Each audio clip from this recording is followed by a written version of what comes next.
2014 సంవత్సరం తెలంగాణ పట్టుబట్టి సాధించుకున్నాం. 10 సంవత్సరాలు అయిపోయింది. ప్రభుత్వం మారింది, బీఆర్ఎస్ పోయింది, కాంగ్రెస్ వచ్చింది. కానీ మా ఉద్యమకారుల పరిస్థితులు, స్థితిగతులు ఏమీ మారట్లేదు. సమాజానికి పట్టినటువంటి చీడ పురుగుల కంటే ఘోరంగా వాళ్ళని చూస్తున్నారు.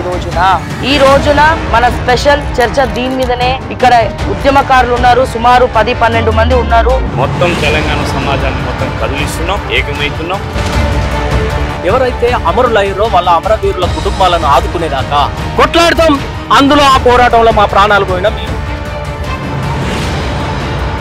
ఉద్యమకారులను మీరు ఎట్లా మర్చిపోయారు? ఉద్యమకారులను నిర్లక్ష్యం చేసినటువంటి పరిస్థితి. తెలంగాణ రాష్ట్రం కోసము ఇల్లు ఆలు పిల్లల్ని ఆకిల్ని సర్వం మొత్తం వదులుకొని ప్రతి పల్లె పల్లెని తిరిగి పోరాటం చేసినటువంటి వ్యక్తులు. ప్రభుత్వాలు ఇస్తాయా ఇయ్యయా, ఇయ్యకపోతే ఏం చేయాలనేది కూడా. Welcome to okay TV. నేను మిస్ శ్రావ్య. ముందుగా ఓకే టీవీ ప్రేక్షకులందరికీ నమస్తే. 2014 సంవత్సరం తెలంగాణ సాధించుకున్నాం, పట్టుబట్టి సాధించుకున్నాం. ఎంతో మంది 1200 మంది బలిదానాలు, వీళ్ళందరూ కలిసి కొట్లాడితే వచ్చింది ప్రత్యేక తెలంగాణ.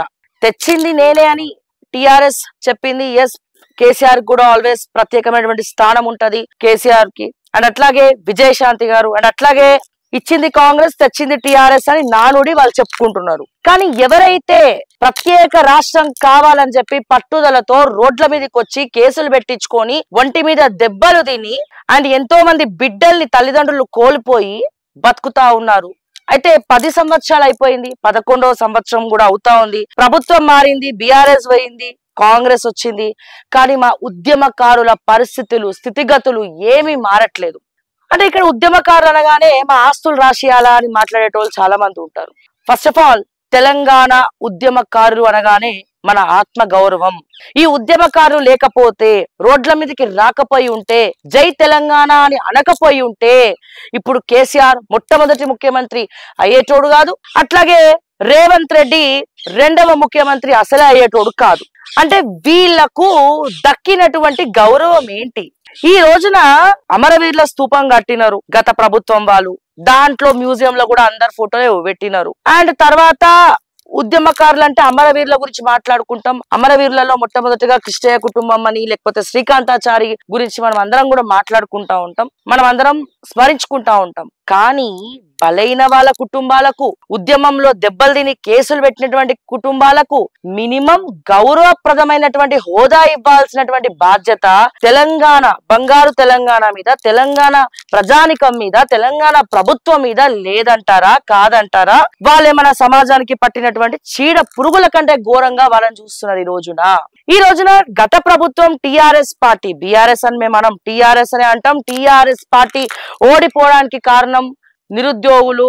అండ్ అట్లాగే ముఖ్యంగా ఏ సంకల్పం కోసం అయితే తెలంగాణను సాధించుకున్నాము అంటే నీళ్లు, నిధులు, నియామకాలలో ఫెయిల్ అయినారని, పేపర్ లీకేజ్ అయ్యిందని, ఆ తర్వాత ఉద్యమకారులు ఎవరైతే దగ్గరుండి టిఆర్ఎస్ పార్టీని గెలిపించినారో ఆ తర్వాత ఒక్కొక్కరిని పక్కన పెట్టేసి ఆ 10 సంవత్సరాల్లో 9 సంవత్సరాల్లో కూడా ఉద్యమకారులు ఎవరు కూడా పట్టించుకోకుండా ఉండేసరికి, మితిమీరినటువంటి అహంకారం పెరిగిపోయేసరికి డెఫినెట్ గా మార్పు కావాలి అని కోరుకున్నటువంటి చాలా మంది ఉద్యమకారులు కాంగ్రెస్ పార్టీని నమ్మితే గాంధీ భవన్ వీళ్ళందరినీ పిలిపించుకొని మీరు కాంగ్రెస్ కోసం ప్రచారం చేయండి, వాళ్ళు నెరవేరినటువంటి హామీలు నేను మీకు నెరవేరుస్తామని చెప్పి హామీలు ఇచ్చి మేనిఫెస్టోలో 250 గజాల స్థలం ఇస్తాము, మీకు ప్రత్యేక హోదా ఇస్తాము, మీ ఆత్మగౌరవాన్ని నిలబెడతాము, మీ పైన ఉన్నటువంటి కేసులన్నీ కూడా కొట్టేస్తాము అని చెప్పినటువంటి కాంగ్రెస్ ప్రభుత్వం 6 గ్యారెంటీలు ఇది ఒక గ్యారెంటీగా వాళ్ళు పెట్టినారు.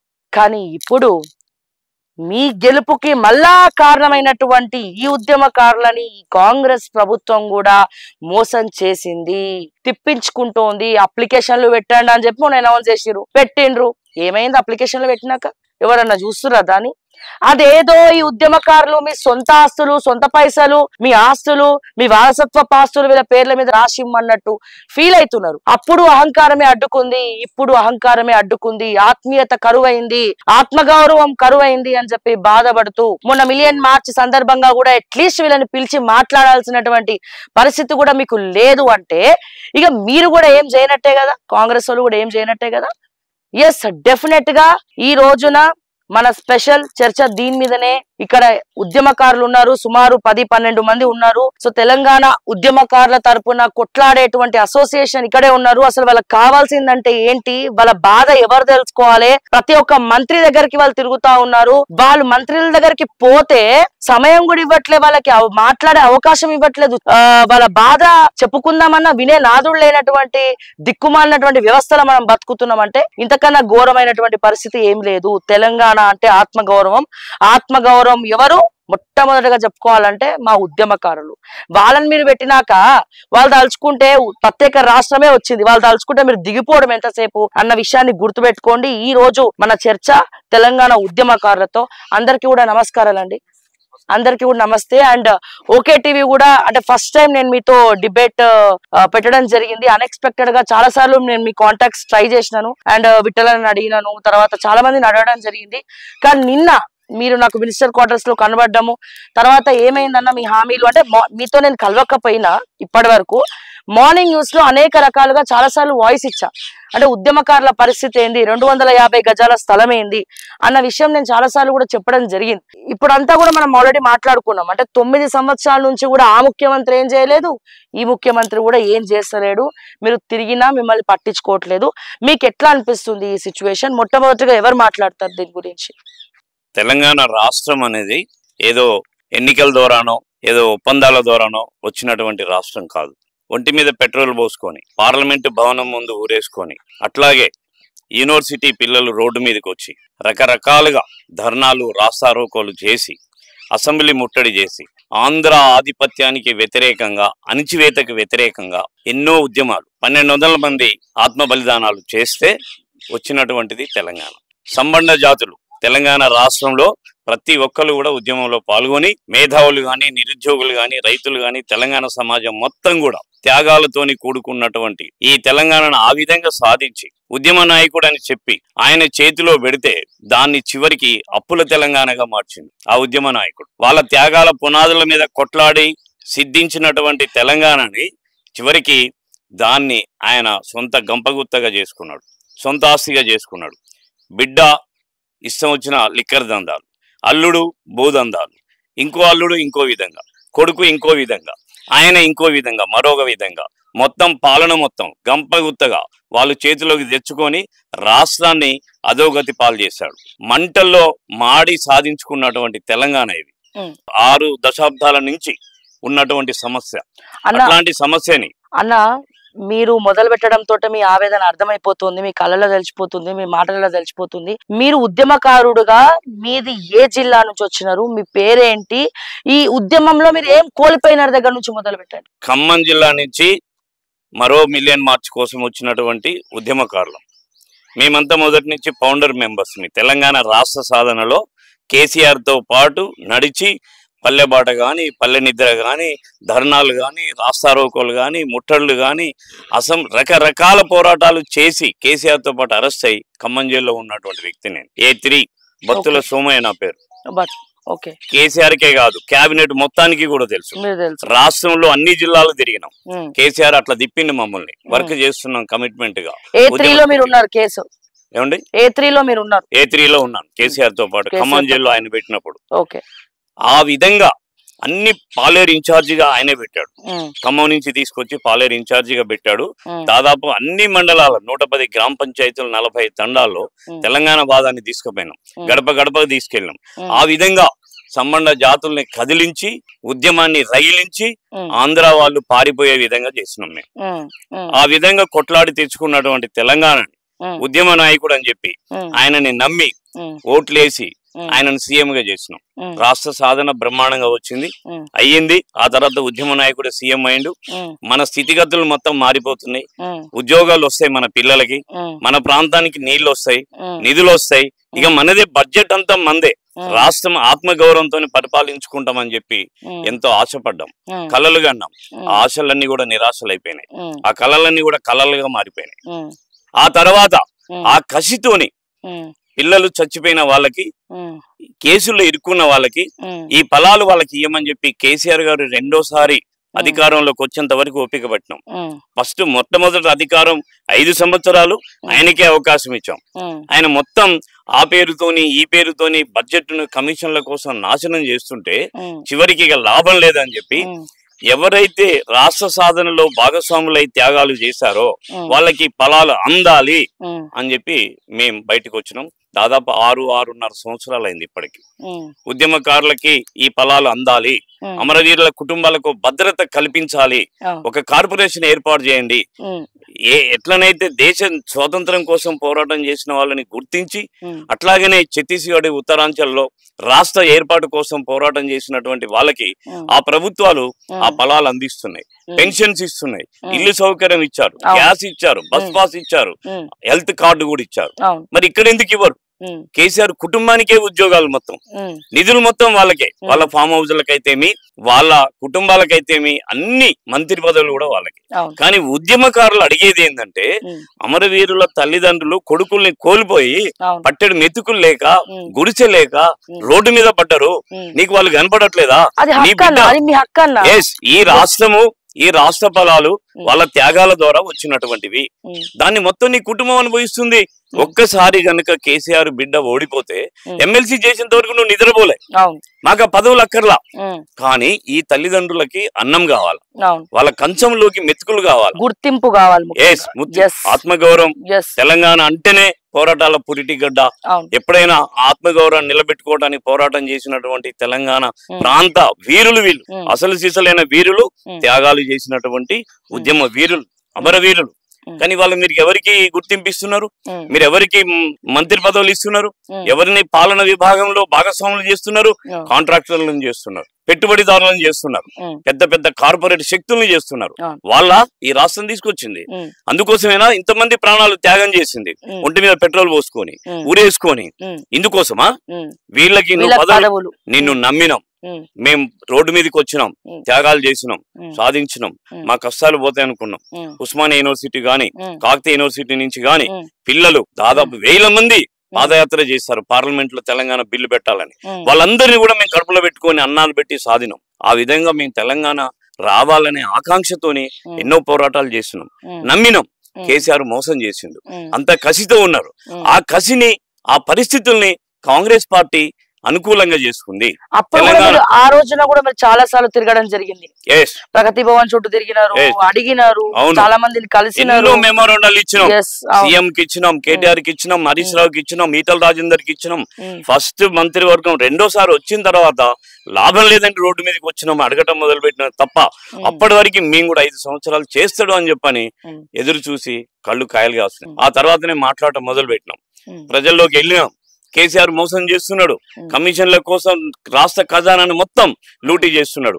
బిడ్డ గాని, అల్లుడు గాని, కొడుకు గాని, ఆయన బంధువులు అందరూ కూడా పదవులు అనుభవిస్తూ సంపదను లూటీ చేస్తున్నారు అని చెప్పని ప్రజల్లో మొత్తం మేల్కొల్పినాం, విద్యార్థులను మేల్కొల్పినాం, మళ్ళీ మేధావులందరిని ఒకటి చేసినాం. ఆ తర్వాతనే కాంగ్రెస్ పార్టీ చిన్నగా రంగం మీదకి వచ్చింది. కేసీఆర్ మీద వ్యతిరేకత వచ్చేటట్టు చేసింది మేం. అమరవీరుల తల్లిదండ్రులు గాని, ఉద్యమకారులు గాని, మేధావులు గాని, విద్యార్థులు గాని, వీళ్ళు చెప్పితే జనానికి ఎక్కింది. ఆనాడు కూడా వీళ్ళు పోరాటం చేస్తేనే రాష్ట్రం వచ్చింది.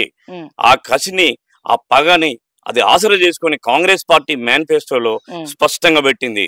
మేము ఢిల్లీకి పోయినాం, నేను కూడా రేవంత్ రెడ్డి గారితో మాట్లాడినా, అన్నా మీరు అధికారంలోకి రావడం కోసం ఎంతైతే వీళ్ళందరినీ కేసీఆర్ వ్యతిరేక శక్తుల్ని మీరు కోఆర్డినేషన్ చేస్తున్నారో, మీరు అమరవీరుల తల్లిదండ్రుల్ని, ఉద్యమకారులని మీరు కోఆర్డినేషన్ చేయండి, మీకు 1000 ఏనుగుల బలం వస్తుంది. అవును సోమన్న, నేను ఖచ్చితంగా పెడతాను, రాహుల్ గాంధీ గారికి చెప్తాను, సోనియా గాంధీ గారికి చెప్తానని చెప్పని మాట ఇచ్చిండు.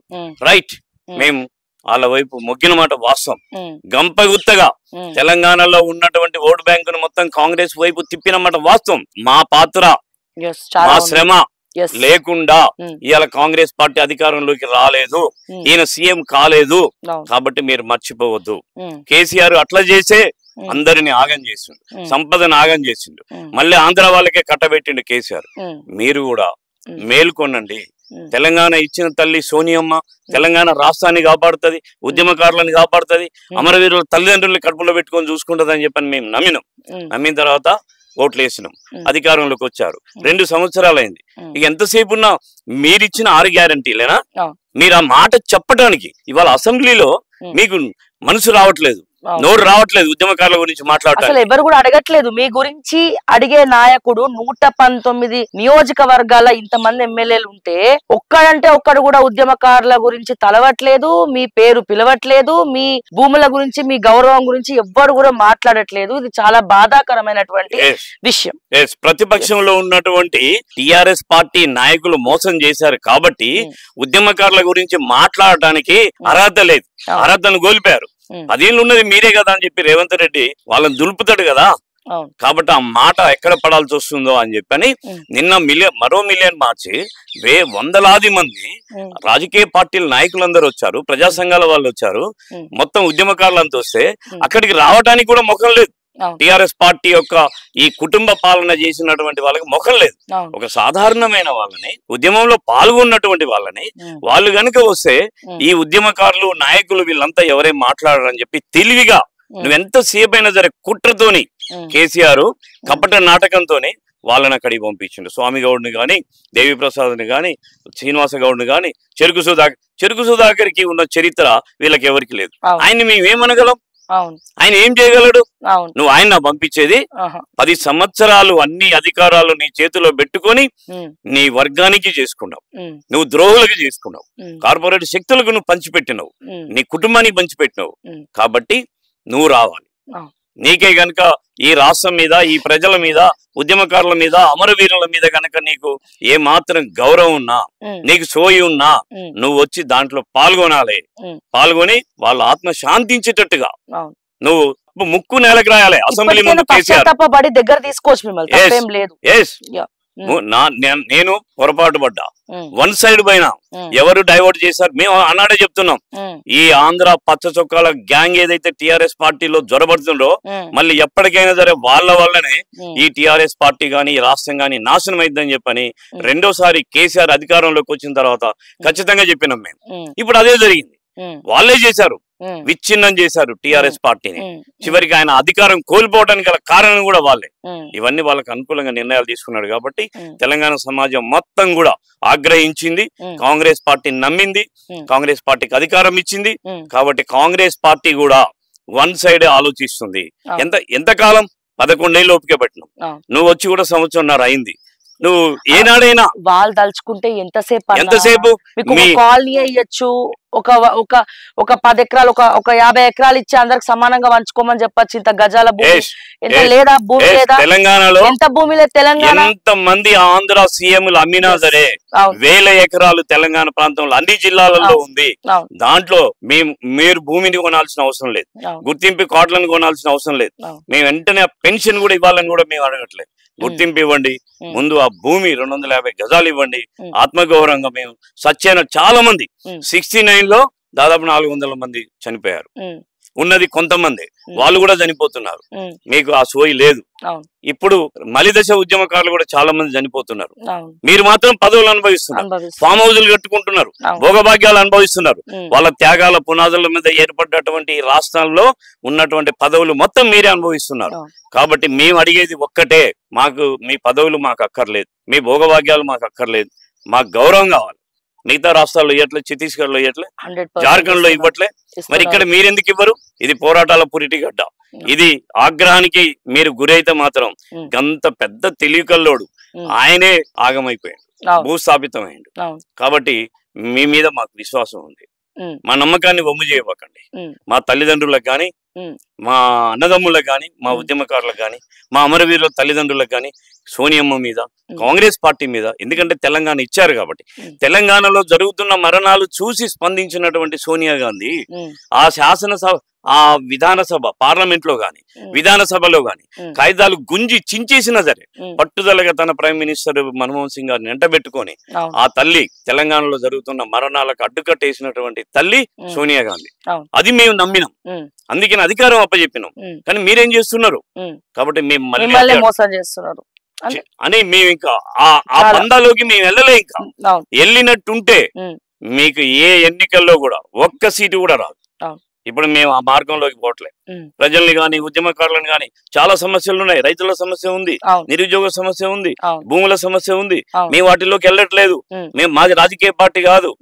మా వాళ్ళు మీరిచ్చిన జేఎస్ కోదండరామ్ గారు గాని, ఇంకా నాడున్న నాయకులు గాని, కేసీఆర్ గాని, ఇంకా పెద్ద పెద్ద మేధావులందరూ, జయశంకర్ గారి నేర్పినటువంటి పాఠాల ఆధారంగా వాళ్ళు ఉద్యమాన్ని నడుపుతూ రమ్మని నమ్మి వచ్చి బలైనటువంటి వాళ్ళని మీరు భద్రత కల్పించండి.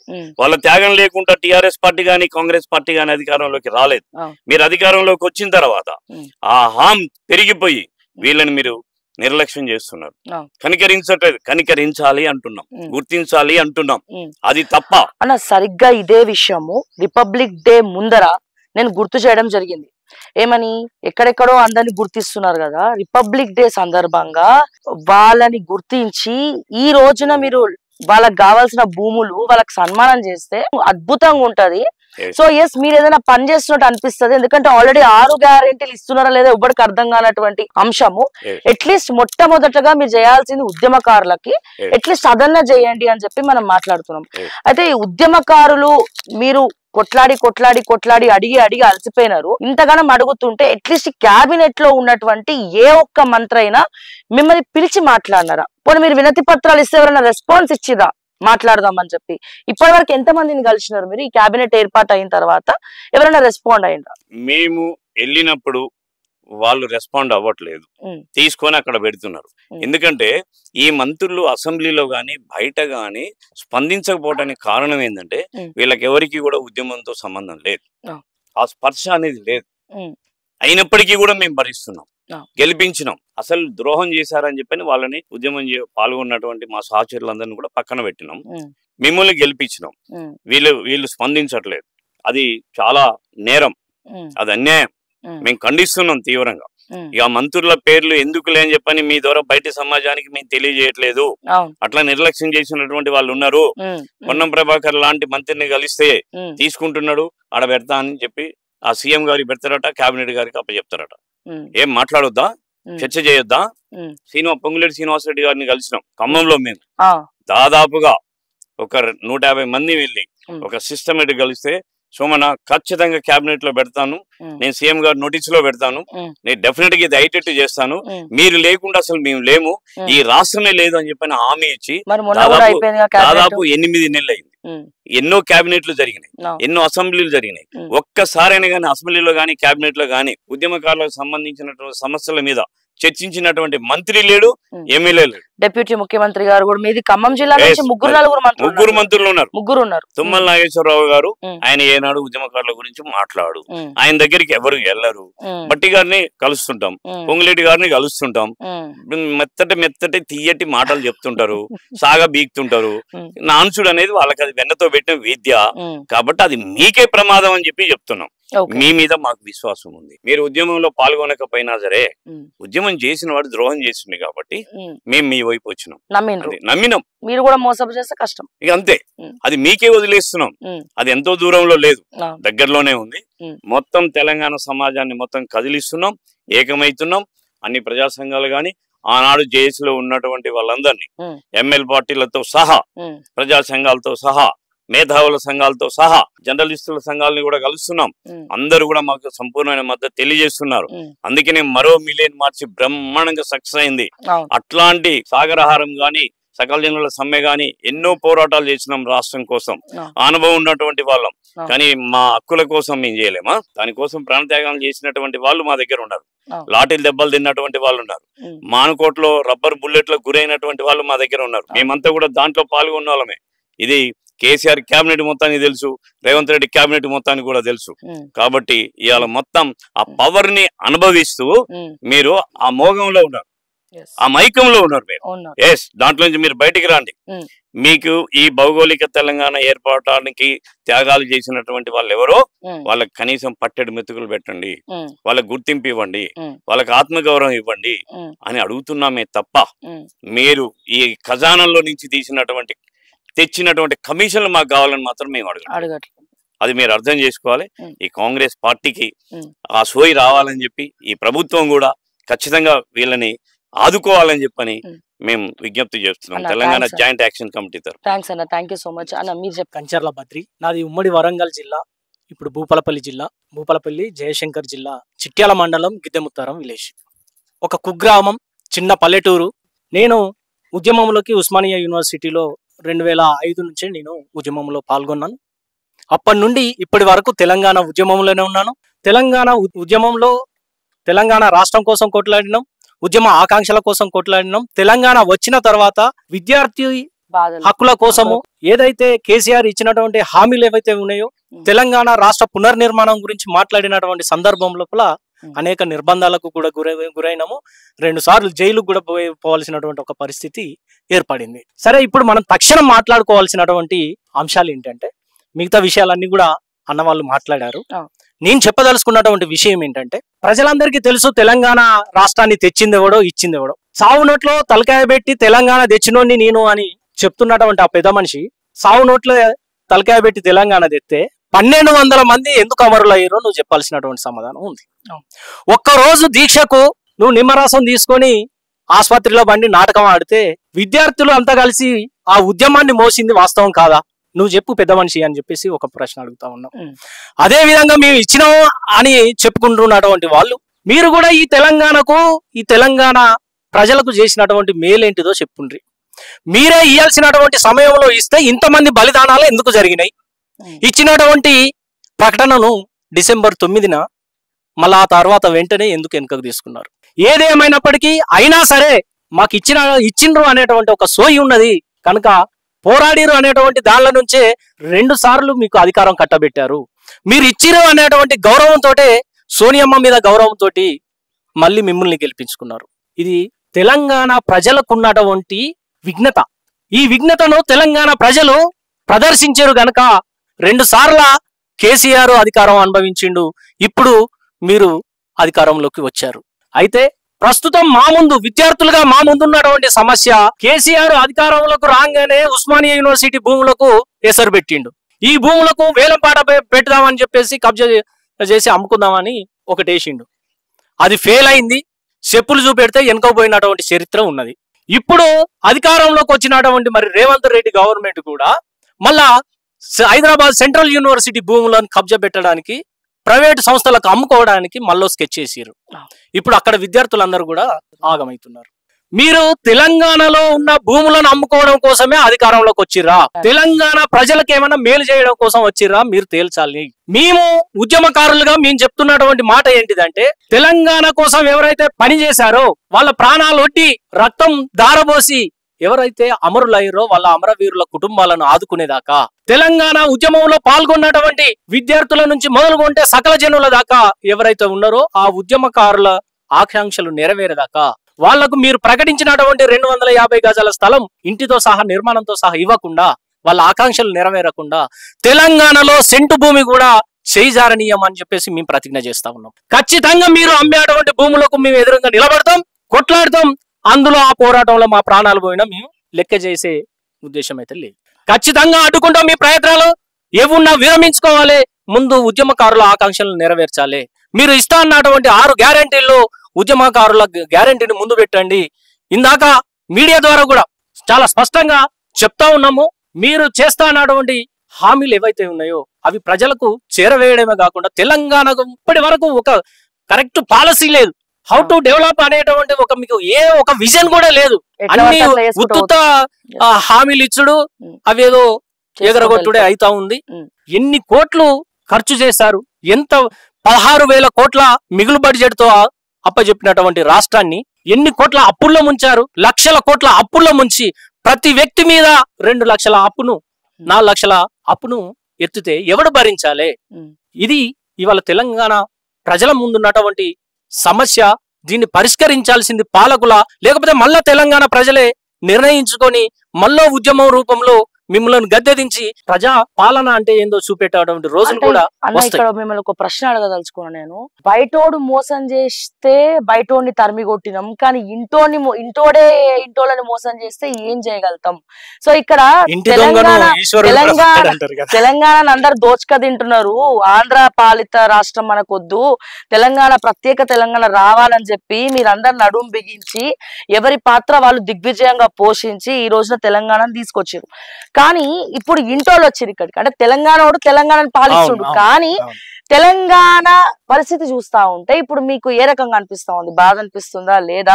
అసలు నిజంగానే ఏ కళల కోసం అయితే తెలంగాణ సాధించుకున్నామో అవన్నీ జరిగినట్టే మనకు కనబడుతున్నాయా? నిజంగా ఉద్యమాల పురిటిగడ్డ అయినటువంటి ఈ తెలంగాణలో, ఈ తెలంగాణ నేల తల్లి ఎంత అంటే నిజాయితీ కలిగినటువంటి ఉద్యమకారులని కన్నదో అక్కడక్కడ కొన్ని కలుపు మొక్కలను కూడా కన్నది. ఆ కలుపు మొక్కలను మనం నిర్మూలించుకుంటున్నో లేకపోతే మార్చుకుంటున్నో రావాల్సినటువంటి కాంగ్రెస్ ప్రభుత్వంలో వలసలు వచ్చిన వాళ్ళు ఫస్ట్ నుంచి ఉన్న కాంగ్రెస్ నాయకుల్లాగా ఇక్కడ కూడా వలస వచ్చిన ఉద్యమకారులు చాలా ఉన్నారు. కాబట్టి ఇవాళ విద్యా రంగంలో లేదా వైద్య రంగంలో మీరు తీసుకొస్తున్నటువంటి మార్పులు ఏంటిది? దానికి మీరు రూపొందించినటువంటి పాలసీలు ఏంటి? విద్యా రంగం మొత్తం కుదేలైపోయింది. యూనివర్సిటీలు మొదలుకుంటే పాఠశాలల దాకా మొత్తం కూడా ధ్వంసం అయిపోయింది. తెలంగాణ వనరులన్నీ కూడా ధ్వంసం అయిపోయినాయి. మీరు ఓపెన్ కాస్ట్లు అన్ని కూడా మొత్తం బొందలగడ్డగా మారిపోయింది. తెలంగాణ మూసీ నది ప్రక్షాళనలు కాలేదు. హుస్సేన్ సాగర్ అట్లనే ఉండిపోయింది. ఎక్కడేసిన గొంగడి అక్కడనే ఉన్నది. మీరు చేస్తున్నటువంటి డెవలప్మెంట్ ఇది. ఈ పాలకులు ఇన్నేళ్లుగా ప్రజల్ని మభ్యపెట్టుకుంటూ దోసుకోవడం మీదనే దృష్టి పెట్టిరు గాని ఎక్కడి సమస్య అక్కడనే ఉంది. నిరుద్యోగులు మాతోటి పిహెచ్డీలు చేసినటువంటి మిత్రులు ఊరేసుకొని చచ్చిపోయారు, మందు దాగి చచ్చిపోయారు. ఉద్యమంలో మాకంటే చురుకుగా పనిచేసినటువంటి మిత్రులు ఊరేసుకొని ఇగో ఇక్కడ వాచ్మెన్ ఉన్నారు, ఇక్కడనే చైర్లేసుకొని కూర్చొని చదువుకున్నటువంటి వాళ్ళు కరోనా టైంలో దిక్కులేనటువంటి పక్షుల్లాగా హాస్టళ్లలో నీళ్లు లేక బువ్వ లేక ఎవరి దగ్గరికి పోయి చేసేలేక ఇంటికి పోతే ముఖం చూపెట్టలేక ఊరేసుకొని సచ్చినటువంటి పరిస్థితులు ఉన్నాయి.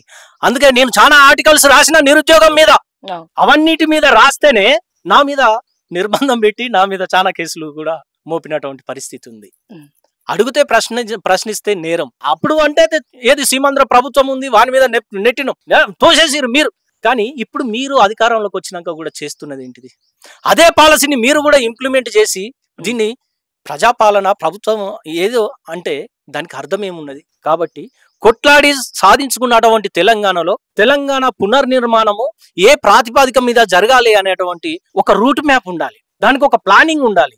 ఎంతో మంది చదువుకున్నటువంటి మేధావులు ఉన్నారు. ఎంతో మంది ఉద్యమంలో తెలంగాణ ప్రాజెక్టుల మీద అనుభవం ఉన్నటువంటి ఇంజనీర్లు ఉన్నారు. ఎంతో మంది కవులు ఉన్నారు, కళాకారులు ఉన్నారు. వాళ్ళ మేధావుల యొక్క సూచనలు తీసుకోండి. మొన్న విద్యా కమిషన్ ఒక రిపోర్ట్ ఇచ్చింది. దాన్ని ఎట్లా ఇంప్లిమెంట్ చేస్తారో దాని మీద ఒక్క వాక్యం కూడా చేయలేదు. ముందు ఆ కమిటీని కూర్చోబెట్టి మాట్లాడండి. విద్యారంగానికి బడ్జెట్ లో మీరు కేసీఆర్ 10-12% ఉన్నటువంటి దాన్ని తీసుకొచ్చి 6% చేసిండు. విద్యారంగానికి బడ్జెట్ పెంచండి. విద్యారంగానికి కనీసం ఈ బడ్జెట్ ఇప్పుడు ఈ సమావేశాలు, అసెంబ్లీ సమావేశాలు నడుస్తున్నాయి. ఆ సమావేశాలన్నా ఆ బడ్జెట్ ను కాస్త పెంచండి. ఓ 15%, ఓ 20% విద్యారంగానికి పెంచి మీరు ఇవ్వాల్సినటువంటి మౌలిక వసతులను ఇవ్వండి. టీచర్ రిక్రూట్మెంట్ చేయండి. నిరుద్యోగ సమస్యను ఎట్లా పరిష్కరిస్తారో దానికి ఒక రూట్ మ్యాప్ పెట్టండి. ఏదీ లేదు, ఉత్తగానే ఏదో తెప్ప మీద అదేసి కాలు దాటేటువంటి ఒక పరిస్థితి ఉన్నది. కానీ ఇది రాబోయే రోజుల్లో మీకు గాని మీ పార్టీకి గాని మంచిది కాదు. ఖచ్చితంగా తెలంగాణ ప్రజలు మళ్ళొకసారి తిరగబడేటువంటి పరిస్థితి వస్తుంది. అలాంటి పరిస్థితి తెచ్చుకోవద్దు. మీ మీద నమ్మకం ఉన్నది. మా మిత్రులందరూ కూడా అదే చెప్తున్నారు, మేము విశ్వసిస్తున్నాం. మేము ఒక మార్పును కోరుకొని మీకు ఓట్లేసినటువంటి వాళ్ళము. అందరం ఆ ప్రభుత్వాన్ని గద్దెదించి మిమ్మల్ని అధికారంలో నిలబెట్టడంలో ఉద్యమకారుల పాత్ర చాలా కీలకంగా ఉంది. కాంగ్రెస్ మేనిఫెస్టోలో పెట్టినటువంటి 6 గ్యారెంటీల్లో ఉద్యమకారులకు ఏదైతే 250 గజాల ఇంటి స్థలంతో పాటు వాళ్ళ మీద ఉన్నటువంటి ఉద్యమ కేసులను కూడా ఎత్తేస్తామని చెప్పేసి ఒక హామీ ఇవ్వడం జరిగింది. అంతకుముందు కేసీఆర్ గవర్నమెంట్ ఉద్యమ కేసులను ఎత్తేస్తామన్నారు. కొంతమంది మీద ఎవరైతే టీఆర్ఎస్ ఫాలోవర్స్ ఉన్నారో, వాళ్ళ కార్యకర్తలు ఉన్నారో వాళ్ళ కేసులే పోయినాయి, వాళ్ళ కేసులే మాఫీ అయినాయి. కానీ మిగతా వాళ్ళ కేసులు మాఫీ కాలేదు. అవి అట్లనే ఉన్నాయి. ఇప్పటికీ మాలాంటి వాళ్ళు ఆ కేసుల్లో తిరుగుతా ఉన్నాం, ఇంకా కోర్టుల చుట్టూ తిరుగుతా ఉన్నాం. నాకైతే ఇంకో 19వ తారీఖు ఒక కేసు ఉంది. ఆ ఉద్యమ కేసులు ఎత్తేయండి. ఏదైతే 6 గ్యారెంటీలో మీరు కూడా చెప్పారు కదా, ప్రజాపాలనలో ఉద్యమ కేసులన్నీ కూడా ఎత్తేస్తాం అని చెప్పేసి. కాబట్టి ఇంతవరకు దాని మీద మళ్ళీ ఏ స్టేట్మెంట్ లేదు ప్రభుత్వం నుంచి. ఆ ఉద్యమ కేసులను ఎత్తేయండి, మా లాంటి ఉద్యమకారులను ఏంటంటే కొంత ఫ్రీ చేసి, అంటే మాట్లాడేటువంటి ఒక స్వేచ్ఛను కల్పించాలి అని చెప్పేసి కూడా మా ఉద్యమకారులను విస్మరిస్తే ఖచ్చితంగా మరో పోరాటం తప్పదు అని చెప్పేసి ఈ సందర్భంగా నేను తెలియజేస్తాను. Thank you. ఉద్యమకారుడు కేసీఆర్ బిడ్డ కూడా ఉద్యమకారురాలు, బతుకమ్మ నేర్పించింది తెలంగాణకి. సరే, ఇవన్నీ కూడా మనం పక్కన పెడదాం. తెలంగాణ ఉద్యమం వచ్చిన తర్వాత, ప్రత్యేక రాష్ట్రం ఏర్పడిన తర్వాత మహిళలకు ఏమైనా ఎక్కువ శాతం పదవులు వచ్చినాయా అంటే అది కూడా ఏం లేదు. రాష్ట్ర వ్యాప్తంగా మగవాళ్ళు బయటికి వచ్చి ధర్నా చేసి ఉద్యమం చేసుడు ఒక ఎత్తు, కానీ ఆడబిడ్డలు బయటికి వచ్చి ఉద్యమం చేయడం ఒక ఎత్తు. మీరు కీలక పాత్ర పోషించినారు. మీరు ఏ జిల్లా నుంచి ఏ మండలం నుంచి ఉద్యమం చేసినారు? సో మీకెందుకు ఈ బాధ వచ్చినది? మీరు కూడా ఎందుకు వినతి పత్రాలు పట్టుకొని తిరుగుతా ఉన్నారు? అసలు మీరు ఎవరు అనేది ఒక్కసారి అందరికీ కూడా తెలంగాణ సమాజానికి మీరు తెలియజేయాల్సినటువంటి అవసరం ఉన్నది. నేను సూర్యాపేట జిల్లా నుంచి వచ్చిన. నా పేరు కోతి మాధవి. జాయింట్ యాక్షన్ కమిటీలో నేను మహిళా ప్రెసిడెంట్ ఈ రాష్ట్రానికి. నేను 1969లో తొలి ఉద్యమంలో నా భర్తది 2 సార్లు ఉద్యోగం ఎస్ఐ జాబ్ పోయింది. వాళ్ళు 3 నెలలు జైలుకి వెళ్ళారు. వారికి కేసీఆర్ గారికి దగ్గరి స్నేహితుడు కల్లం యాదగిరెడ్డి గారు ఉన్నారు. కల్లం యాదగిరెడ్డి గారు ప్లస్ నా భర్త కోతి మధుసూదన్ రెడ్డి గారు ఇద్దరు కలిసి 3 నెలలు జైల్లో ఉన్నారు, నల్గొండ జైల్లో. వారికి విపరీతంగా వాళ్ళిద్దరిని కొట్టిండ్రు. అప్పుడు కొట్టిండ్రు. ఉద్యోగం కూడా రాలేదు. ఉద్యోగం 2 సార్లు పోయింది. కేసులో ఉన్నాడు కాబట్టి 2 సార్లు ఎస్ఐ జాబ్ పోయింది. దాని తర్వాత ఆయన ఏదో చిన్న జాబ్ సంపాదించుకొని పక్కకు పోయిండు. అప్పటి నుండి నేను ఉద్యమంలో నేను కూడా కొనసాగిన. దాని తర్వాత ఎన్నోసార్లు సూర్యాపేటలో ఉద్యమంలో జైలుకు పోయినాము. మా మండలం సూర్యాపేట దగ్గర పెన్వాడు మండలం అని ఉన్నది.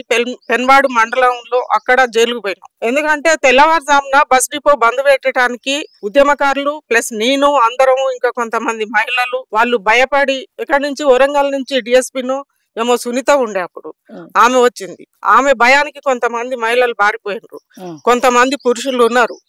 వాళ్ళు మేము ఇక్కడ సూర్యాపేటలో జైల్లో కూడా చాలా మందిని పెట్టిండ్రు, విద్యార్థులను పెట్టిండ్రు, మహిళలను పెట్టిండ్రు, అందరూ ఉన్నారు. అక్కడ ప్లేస్ లేకపోతే నన్ను ఒక్కదాన్ని పెన్బాడు మండలం పోలీస్ స్టేషన్ కు తీసుకెళ్ళాను. అక్కడ ఉదయం 9 గంటల తెల్లవారుజామున బస్ డిపో బంద్ పెట్టడానికి వచ్చినాం. అయితే అక్కడ ఏమైందంటే వచ్చిన వాళ్ళు వచ్చినట్టు ఒక టైం పెట్టుకున్నాం, వచ్చిన వాళ్ళు వచ్చినట్టు తీసుకెళ్తున్నారు. ఎవ్వరు లేరు కదా, ఎవ్వరు లేరు ఇక్కడ, మనం ఒక్కలే ఉన్నాం, వీళ్ళు టైం ఇచ్చిండ్రు ఇంకా రాలేదు అనుకుంటే పోలీసు వాళ్ళు వచ్చినట్టు జీబులు పెట్టి 2 జీబులు పెట్టి పోలీస్ స్టేషన్ లో తరలించిండ్రు. దాని తర్వాత నేను నా భర్త ఇద్దరం ఉన్నాం. నా చుట్టూ 7 పోలీసు వాళ్ళు 7 ఉన్నారు. ఆయన చుట్టూ ఒక 4 ఉన్నారు. అడుగు అసలు అసలు అడుగు ఒక్క అడుగు కూడా అక్కడి నుంచి జీబు దగ్గర దానిక ఎమ్మటుండి జీబు ఎక్కిచ్చిండ్రు. నేను ఒక్కదాన్ని ఆ పోలీస్ స్టేషన్ లో పెడితే ఈయన తీసుకుపోయినరు, వేరే పోలీస్ స్టేషన్ లో పెట్టాను. ఉదయం 9 గంటలకు ఆ పోలీస్ స్టేషన్ లో పెడితే తిండి లేదు, నీళ్లు లేవు, ఏంది పరిస్థితి అని అడిగితే ఇష్టం ఉంటే ఉండు, లేకుంటే వెళ్ళిపోమంటే వెళ్ళిపోతా, చెప్పండి ఎట్లా వెళ్ళిపోతారు, కట్టేస్తాం ఇక్కడ అన్నారు. నీ తరంగా కట్టేస్తే అందరూ ఊరుకొస్తారు. మేము తెలంగాణ కొరకు, మీరు కూడా తెలంగాణ ప్రజలు, మీ పోలీసు వాళ్ళు కూడా తెలంగాణలో ఉన్నారు. ఆమె కూడా చెప్పినాం, ఆ సునీత గారికి కూడా చెప్పినాం, నీ టోపీ నీ లాఠీ పక్కకు పెట్టి మాతోటి ఉద్యమాలకు రమ్మని చెప్పినాం ఆ రోజు. దాని తర్వాత మళ్ళీ జైలుకు తీసుకోమని మళ్ళీ జగదీశ్వర్ రెడ్డి గారు వచ్చిండ్రు.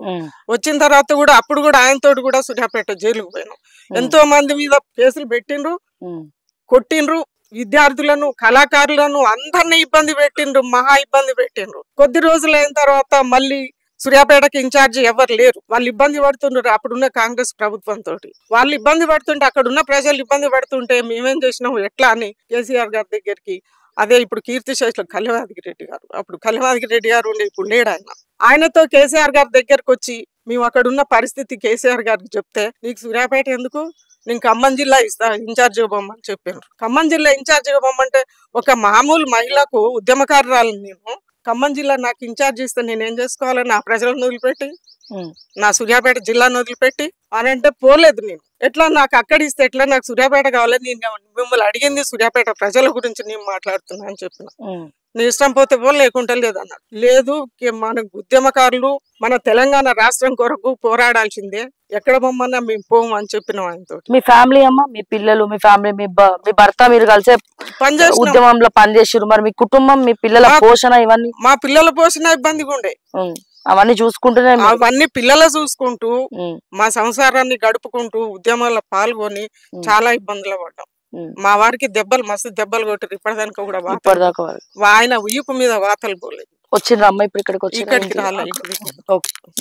అయినా కూడా మేము ఉద్యమం కొరకు తెలంగాణ కొరకు మేము పోరాడాల్సిందే అని చెప్పి మేము ఎన్నో సార్లు ఉద్యమాలు ఉన్నాము. దెబ్బలు తిన్నారు, జైల్లోకి పోయినరు, మహిళలను కూడా ఇబ్బంది పెట్టిండ్రు. కొంతమంది విద్యార్థులు నా చుట్టూ వచ్చి దాచుకుంటే భయపడి దాచుకుంటే తీసుకుపోయి వాళ్ళని కూడా తీసుకుపోయి జైల్లో పెట్టారు. వాళ్ళు భయపడి కొంతమంది పారిపోయినరు. మరి ఇప్పుడు వాళ్ళు ఉద్యమంలో ఉన్నోళ్ళు కేసులు ఉన్నోళ్ళు అని అంటే మరి వాళ్ళు ఎటుపోవాలా, విద్యార్థులు ఎటుపోవాలి? కాబట్టి మేము మా ఉద్యమకారుల వల్లనే తెలంగాణ వచ్చింది. కేసీఆర్ గారు సూర్యాపేటలో మీటింగ్ పెట్టిండ్రు. నేను మీ ఇంటి కాపలా కుక్కగా ఉంటాను, మీరు ఉద్యమం కొరకు పోరాడండి, తెలంగాణ వచ్చిన తర్వాత మీ ఇంటి కాపలా కుక్కగా ఉంటానని చెప్పిండ్రు. దాని తర్వాత ఈమె కవితమ్మ వచ్చింది. కవితమ్మ బతుకమ్మ నాడింది. ఏం కవితమ్మ తెలంగాణ కొరకు బతుకమ్మ నాడింది కానీ తెలంగాణ ప్రజల కొరకు బతుకమ్మను, తెలంగాణ మహిళలకు బతుకమ్మ తెలియదు ఆడటం తరతరాల నుంచి వస్తున్నది కదా. ఆమె ఒక కవితమ్మ ఒక బతుకమ్మ పెట్టి బతుకమ్మ నాడి అది కొంతకాలం. మరి నా కొడుకు రాడు, నా కొడుకు విదేశాలలోనే ఉంటాడు, నా కొడుకు రాడు, నా ఎవరు రారు, తెలంగాణ కొరకు నేను నా ముసల్దే నాకు ఏమొద్దు అని చెప్పిన కేసీఆర్ ఇప్పుడు ఎటువంటి పరిస్థితిలో ఉన్నాడు? ఇప్పుడు ఆ బిడ్డ కూడా ఆ రోజు ఏం లేదు, ఆమెకు ఇల్లు కూడా లేదు. ఇప్పుడు హైదరాబాద్ లో నీకు ఇల్లు నువ్వు 150 కోట్ల ఇల్లు నువ్వు నిర్మించుకున్నావు. నీకు ఇతర దేశాలలో ఇల్లు నిర్మించుకున్నారు మీరు. నీ కొడుకు నీ 50 కోట్లు పంపించిండు ఆర్పీ పర్మిషన్ లేకుండా. మరి 100 ఎకరాలు సంపాదించుకున్నారు. మీరు ఆ రోజు ఏ పరిస్థితులలో ఉన్నారు, ఈ రోజు ఏ పరిస్థితులలో ఉన్నారు? ఎందుకంటే ఆ శ్రమ ఎవరిది? ఉద్యమకారులది, విద్యార్థుల శ్రమ, కళాకారుల శ్రమ, మహిళల శ్రమ ఎంతో ఉన్నది. మీరు ఎట్లా మర్చిపోయినరు? ఇవాళ ఉద్యమకారులను మీరు ఎట్లా మర్చిపోయినరు? మీరు ఆ రోజున్న పరిస్థితి ఏంది, తెలంగాణ వచ్చిన తర్వాత ఇప్పుడున్న పరిస్థితి ఏంది? నువ్వు శ్రీకాంతాచారి తల్లి నువ్వు తీసుకుపోయి హుజూర్నగర్ లో పెడితే పాపం అమాయకురాలు, అక్కడ గెలిచే సీటు కాదు, ఆమెను తీసుకుపోయి అక్కడ పెట్టి ఓడిపోయిన తర్వాత ఊడబికినావు, పక్కకు పెట్టినావు. మరి ఆ తల్లి బాధ ఎంత ఉండాలి? అది ఏందో ఆ తల్లి కెరగా. శ్రీకాంతాచారి పెట్రోల్ పోసుకొని ఎల్బీ నగర్ లో కాలిపోయిన తర్వాత, చచ్చిపోయిన తర్వాత నేను చావు నోట్ల తలకాయ పెట్టినా నువ్వు ఫ్లెక్సీ పెట్టుకుంటావు. మరి ఈ శ్రీకాంతాచారిది ఎందుకు పెట్టావు? ఒక కానిస్టేబుల్ కృష్ణయ్య పోయిండు, ఒక ఇసాన్ రెడ్డి పోయిండు, ఒక వేణుగోపాల్ రెడ్డి పోయిండు. వాళ్ళ తల్లి పరిస్థితుల్లో వాళ్ళ బాధలు ఏంది? నీ బిడ్డ లిక్కర్ స్కామ్ లా 4 నెలలు జైలుకు పోతే నువ్వు ఫామ్ హౌస్ లో మంచం పెట్టినావు. అంటే నీది ప్రాణం, నీ బిడ్డది ప్రాణం మిగతా వాళ్ళది కాదా? తెలంగాణ వాళ్ళది కాదా? తెలంగాణ విద్యార్థులు లేరా? తెలంగాణ తల్లులకు ఆ బాధ ఉండదా? ఇవన్నీ జరిగినా నువ్వు ఎట్లా మర్చిపోయినావు? ఇవాళ నువ్వు అనుభవించేది మొత్తం తెలంగాణ ఉద్యమకారులది. ఒక్కనాడన్నా ఊసెత్తినవా నువ్వు? ఆ ఉద్యమకారులు ఇవాళ ఏందో నీ పరిస్థితి ఏందో ఉద్యమకారులు చూపించారు. ఒక్కరోజు కూడా అసెంబ్లీకి పోయి ఇప్పుడు కూడా మాట్లాడవు, ఇప్పుడు కూడా అసెంబ్లీకి పోవట్లేవు. ఎందుకు పోవట్లేవు? ఎందుకు అడగారు? మీరు అనుభవించే సొమ్ము ఉన్నది కదా, లిక్కర్ స్కామ్ లో సంపాదించింది కదా, దుబాయ్ లో 55 కోట్లు పెట్టి ఇల్లు కట్టింది కదా. నీకు దానికి నెలకు నీ కోట్ల మీద ఉంది. నీకు నీ బిడ్డకు ఆదాయం, నీ కొడుకు ఆదాయం ఉంది.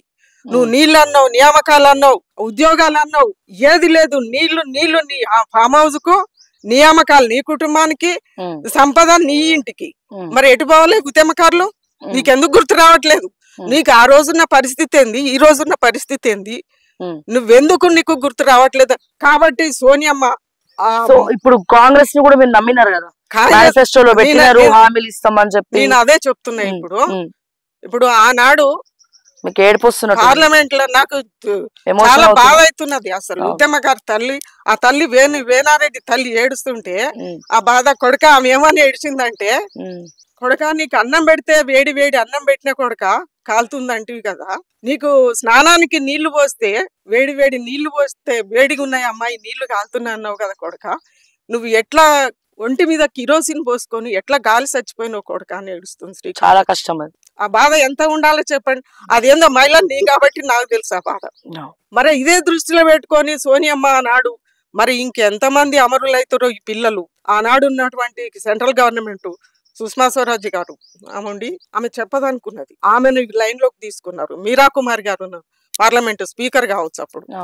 ఈ ముగ్గురు మహిళలు మాట్లాడుకొని ఎట్టి పరిస్థితుల్లో తెలంగాణ ఇవ్వవలసిందే అని చెప్పి తన పాత్ర కూడా ఉంది ఇందులో. తన పాత్ర సుష్మా స్వరాజ్ గారు చెప్పదనుకున్నారు. ఆమె చాలా సేపు కన్విన్స్ చేసిండ్రు వాళ్ళు మహిళలు కాబట్టి. ఆ కొడుకులను పోగొట్టుకున్న తల్లుల బాధ ఏందో ఆ మహిళకి తెలుసు కాబట్టి తెలంగాణ మరి ఇచ్చిన తర్వాత ఇప్పుడు మళ్ళీ మరి రేవంత్ రెడ్డి గారు కొన్ని మేనిఫెస్టోలో పెట్టిండ్రు. 450 250 గజాల ఇల్లు, వారికి 30,000 పెన్షన్, ఇంకా చాలా ఉన్నాయి మేనిఫెస్టోలో పెట్టిన 6 గ్యారెంటీలు.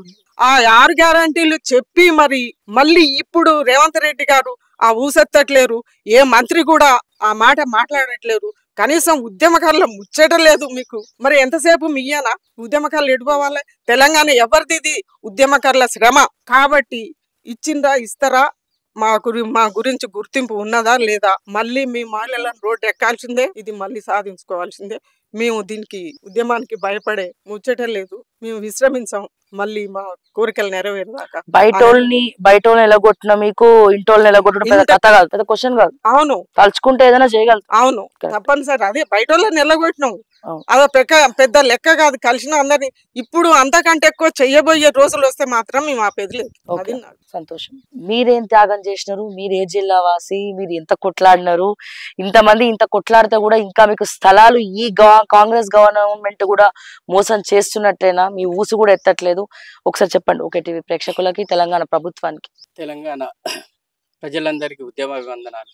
తెలంగాణ పోరాటం అంచనా కొద్దీ ఎగిసిపడినటువంటి ఉవ్వెత్తు కెరటం. ఆ ఉవ్వెత్తు కెరటమై కామ్రేడ్ చర్చల చంద్రన్న నాయకత్వంలో ఈ తెలంగాణలో స్వేచ్ఛా సమానత్వం కోసం నీళ్లు, నిధులు, నియామకాలే కాదు, ఈ తెలంగాణ ప్రజలకు స్వేచ్ఛా సమానత్వం, అభివృద్ధి ఫలాలు దక్కాలని చెప్పేసి ఈ తెలంగాణలో ఉన్నటువంటి అసంఘటిత కార్మికులను, విద్యార్థులను, యువకులను, సబ్బండ వర్గాలను ఈ తెలంగాణ ఉద్యమంలో భాగస్వామ్యంలో చేసి వారి నాయకత్వంలో మేము పనిచేసినటువంటి పరిస్థితి ఉన్నది. అటు స్వతంత్రంగా సబ్బండ వర్గాలను ఈ తెలంగాణ ఉద్యమంలో భాగస్వామ్యం చేస్తూ, ఇటు టీఆర్ఎస్ ఇచ్చేటువంటి తెలంగాణ ప్రత్యేక రాష్ట్ర ఉద్యమంలో కానీ, జేఏసీ ఇచ్చినటువంటి ప్రత్యేక రాష్ట్ర ఉద్యమాల్లో మేము క్రియాశీలకంగా కామ్రేడ్ చర్చల చంద్రన్న నాయకత్వంలో పనిచేసినటువంటి పరిస్థితి ఉంది. ఆనాడు జరుగుతున్నటువంటి ఉద్యమంలో ఈ తెలంగాణ రాబోతున్నటువంటి తెలంగాణ దొరల తెలంగాణ అవుతుంది, భౌగోళిక తెలంగాణ కాదు, మనకు కావాల్సినటువంటిది ప్రజాస్వామిక తెలంగాణ,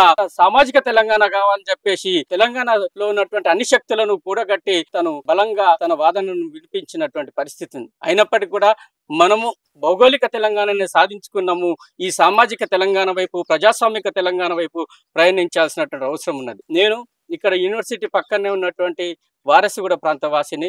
ఈ తెలంగాణ ఉద్యమంలో యవ్వనాన్ని, నా విద్యను, ఉద్యోగ అవకాశాలను కూడా పక్కన పెట్టి అనేక అవకాశాలు వచ్చినప్పటికీ కూడా తెలంగాణ రావడంతో ఈ తెలంగాణ ప్రజల బ్రతుకులు మారుతాయని చెప్పేసి, అందులో నా బ్రతుకు కూడా మారుతుందని చెప్పేసి అనేక ఆశలతోని, కళలతోని ఈ తెలంగాణ ఉద్యమంలో 2004 నుంచి పాల్గొన్నటువంటి పరిస్థితి ఉంది. అయినప్పటికీ ఈ తెలంగాణ సాధించుకున్నాం కానీ ఈ తెలంగాణలో ఎటువంటి మార్పు లేకుండా ఒక నిస్సహాయమైనటువంటి స్థితిలో ఈ తెలంగాణలో ఉండాల్సినటువంటి పరిస్థితి ఉండొద్దని చెప్పేసి తెలంగాణ ఉద్యమకారుల జాయింట్ యాక్షన్ కమిటీ ఏర్పాటు చేసుకొని మరో పోరాటానికి సిద్ధమవుతున్నామని చెప్పేసి ఈ సందర్భంగా తెలియజేస్తున్నాం. మనం తెలంగాణ ఉద్యమం గురించి మాట్లాడినప్పుడు ఈ తెలంగాణ చరిత్ర గురించి మాట్లాడుకోవాల్సినటువంటి పరిస్థితి ఉంది. ఈ తెలంగాణలో భూమి కోసము, భుక్తి కోసము, విముక్తి కోసము, వెట్టి చాకిరి కోసము అనేక పోరాటాలు జరిగినాయి, అనేక సాయుధ రైతాంగ పోరాటాలు జరిగినాయి, ఈ నవాబు ఈ వ్యతిరేక పోరాటాలు జరిగినాయి.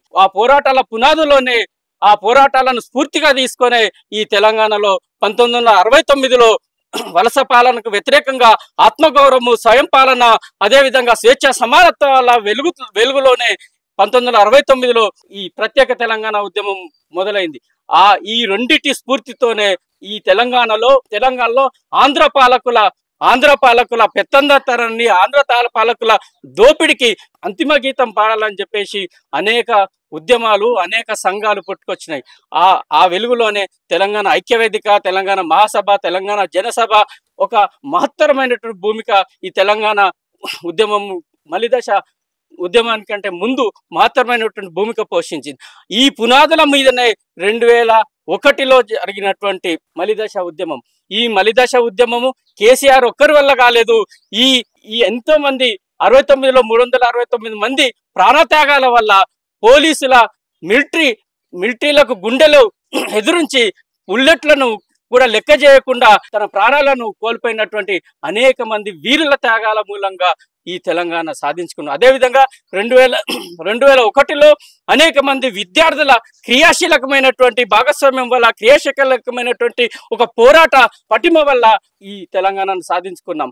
అదేవిధంగా ఈ విద్యార్థులు ప్రాణత్యాగాలు చేశారు, పోలీసు బుల్లెట్లను లెక్కలు చేయలేదు. అనేక మంది ఉద్యమకారులు, అనేక మంది ఉద్యోగస్తులు కూడా తన ప్రాణాలను తృణప్రాయంగా ఈ తెలంగాణ కోసం ఆత్మార్పణం చేసినటువంటి పరిస్థితి ఉంది. ఈ భారతదేశంలో అనేక ప్రత్యేక రాష్ట్ర ఉద్యమాలు జరిగినాయి. కానీ ఒక సుదీర్ఘమైనటువంటి 35 సంవత్సరాల పోరాట చరిత్ర కలిగినటువంటి చరిత్ర ఈ తెలంగాణ ఉద్యమానికే ఉన్నది. అదేవిధంగా అనేక ఈ ఉద్యమంలో ఆత్మార్పణం చేసుకున్నటువంటి చరిత్ర ఈ తెలంగాణ ఉద్యమంలోనే ఉన్నది. కానీ ఈ తెలంగాణ ఉద్యమం, ఈ తెలంగాణ ప్రత్యేక రాష్ట్ర ఫలితం ఏదైతుందో అనేక మంది ప్రాణ తర్పణ మూలంగా, ప్రాణ త్యాగాల మూలంగా, అనేక విద్యార్థుల పోరాట పటిమ వల్ల, సబ్బండ వర్గాల భాగస్వామ్యం వల్ల ఈ తెలంగాణ వచ్చింది. కానీ కేసీఆర్ ఒక్కరి వల్ల ఈ తెలంగాణ రాలేదు. అయినప్పటికీ కూడా కేసీఆర్ను ముందట నుంచి ఈ తెలంగాణ సమాజము బాగుపడే విధంగా, ఈ రాష్ట్రాన్ని సాధించిన తర్వాత బాగుపడే విధంగా ఈ తెలంగాణ పునర్నిర్మాణం జరుగుతుంది, బంగారు తెలంగాణ ఏర్పడుతుంది అని చెప్పేసి తెలంగాణ సమాజము, తెలంగాణ ఉద్యమకారులు ఆకాంక్షించారు, ఎంతో ఆశపడ్డారు. కానీ ఆ వైపుగా పరిపాలన కొనసాగినటువంటి పరిస్థితి ఈ 10 ఏళ్ల పాలనలో జరగలేదు. ఉద్యమకారులను నిర్లక్ష్యం చేసినటువంటి పరిస్థితి. బంగారు తెలంగాణ అంటే తెలంగాణ పునర్నిర్మాణం జరుగుతుంది, తెలంగాణలో అనేక అద్భుతమైనటువంటి పథకాలను ప్రకటించినటువంటి కేసీఆర్ ఏమాత్రం వాటిని అమలు పరిచినటువంటి పరిస్థితి లేదు. కాగు చెప్తున్నది, భారతదేశంలో ఎక్కడ కూడా ఏ ముఖ్యమంత్రి చేయనటువంటి అవినీతి జరిగినటువంటి మొట్టమొదటి ఏకైక రాష్ట్రం ఏదంటే తెలంగాణ రాష్ట్రము. అవినీతికి పాల్పడ్డటువంటి ముఖ్యమంత్రి ఎవరంటే కేసీఆర్ అని చెప్పేసి కాగు నివేదిక చెప్తున్నది. ఈ కాగు నివేదిక ఏదైతుందో మొత్తం అన్ని శాఖల ధనాన్ని తన ఇంటికి మళ్లించుకున్నాడు, తను వేల లక్షల కోట్లకు పడిగెత్తినాడు. తెలంగాణ సమాజాన్ని మొత్తం కూడా అభివృద్ధికి విస్మరించి వాళ్ళ అభివృద్ధికి కేటాయించాల్సినటువంటి డబ్బు మొత్తం కూడా తన ఇంటికి మళ్లించినటువంటి పరిస్థితి ఉంది. అంటే కేసీఆర్ తెలంగాణ వచ్చేంత వరకు ఒక స్వరూపంతోనే ఒక స్వరూపంతో ఉన్నాడు. తెలంగాణ వచ్చిన తర్వాత ఈ తెలంగాణకు ఒక గార్సిలాగా తెలంగాణ ప్రజల రక్త మాంసాలను పిప్పి చేసి తెలంగాణ రొక్కాడితే గాని డొక్కాడనటువంటి ప్రజలను ఈరోజు కనీసము ఒక పూట కూడా 2 పూటలు కూడా తినలేనటువంటి స్థితిలోకి తెలంగాణ సమాజాన్ని నెట్టివేయబడ్డారని చెప్పేసి ఈ సందర్భంగా మనం చెప్పుకోవాల్సినటువంటి పరిస్థితి ఉంది.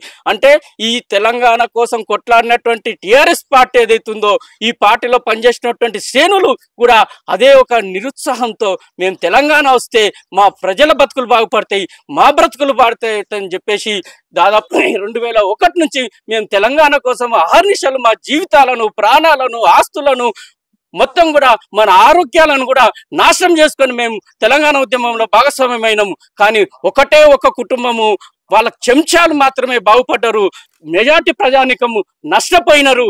ఇక్కడ సహించేది లేదని చెప్పేసి అనేక ఆవేదనతోని ఈ తెలంగాణలో ఉన్నటువంటి టిఆర్ఎస్ శ్రేణులు కూడా ఇరు ఆలోచనలో పడ్డటువంటి పరిస్థితి ఉంది. కాబట్టి ఆ తరుణంలోనే దీని ప్రాతిపదిక తీసుకొని మేము ఈ తెలంగాణలో మళ్ళీ అధికారంలోకి వస్తే ఖచ్చితంగా ఈ మాత్రము కనీసము బ్రతుకుతున్నటువంటి ఈ తెలంగాణ ప్రజానికము పాడెపైకి తీసుకొచ్చేటువంటి పరిపాలన జరుగుతుందని చెప్పేసి కంకరబద్దులై అభ్యుదయవాదులు తెలంగాణ ఉద్యమకారులమైనటువంటి మేము కనీసం కాంగ్రెస్ వస్తే ఒక ప్రజాస్వామ్య పాలన జరుగుతుంది, మళ్ళీ తెలంగాణ పునర్నిర్మాణానికి ఒక పునాది బాటలు వేయబడడానికి ఆస్కారం ఉంటుంది అని చెప్పేసి మేము ఆకాంక్షించినాము. కానీ ఈ తెలంగాణ మొదటి ప్రమాణ స్వీకారంలో కనీసం తెలంగాణ ఊసెత్తినటువంటి పరిస్థితి లేదు. తెలంగాణ ఉద్యమకారుల గురించి, తెలంగాణ పునర్నిర్మాణం గురించి మాట్లాడినటువంటి పరిస్థితి ఈ కాంగ్రెస్ పాలనలో కనిపిస్తలేదు. కాబట్టి మేము మరో ఉద్యమాన్ని చేపడితే తప్ప తెలంగాణ ఉద్యమకారులను, తెలంగాణ సబ్బండ ప్రజలను తిరిగి ఒక ఉద్యమ రూపంలో ఈ ప్రభుత్వంపై ఒత్తిడి తీసుకొస్తే తప్ప ఈ తెలంగాణ పునర్నిర్మాణం సాధ్యం కాదని చెప్పేసి మేము బలంగా ఆకాంక్షిస్తున్నాం. ఇప్పటికి కూడా తెలంగాణలో ఉన్నటువంటి కాంగ్రెస్ పార్టీ పైన మాకు విశ్వాసం ఉన్నది. 250 గజాలు మేనిఫెస్టోలో పెట్టినరు. 30,000 గౌరవ వేతనము ఉద్యమకారులు కోరడం వల్ల, మేము కోరడం వల్ల మేనిఫెస్టోలు పెట్టినరు. దాన్ని అమలు చేస్తారనేటువంటి విశ్వాసం ఉన్నది. తెలంగాణ పునర్నిర్మాణం వైపుగా బాటలు వేస్తారనేటువంటి ఒక విశ్వాసం ఉన్నది.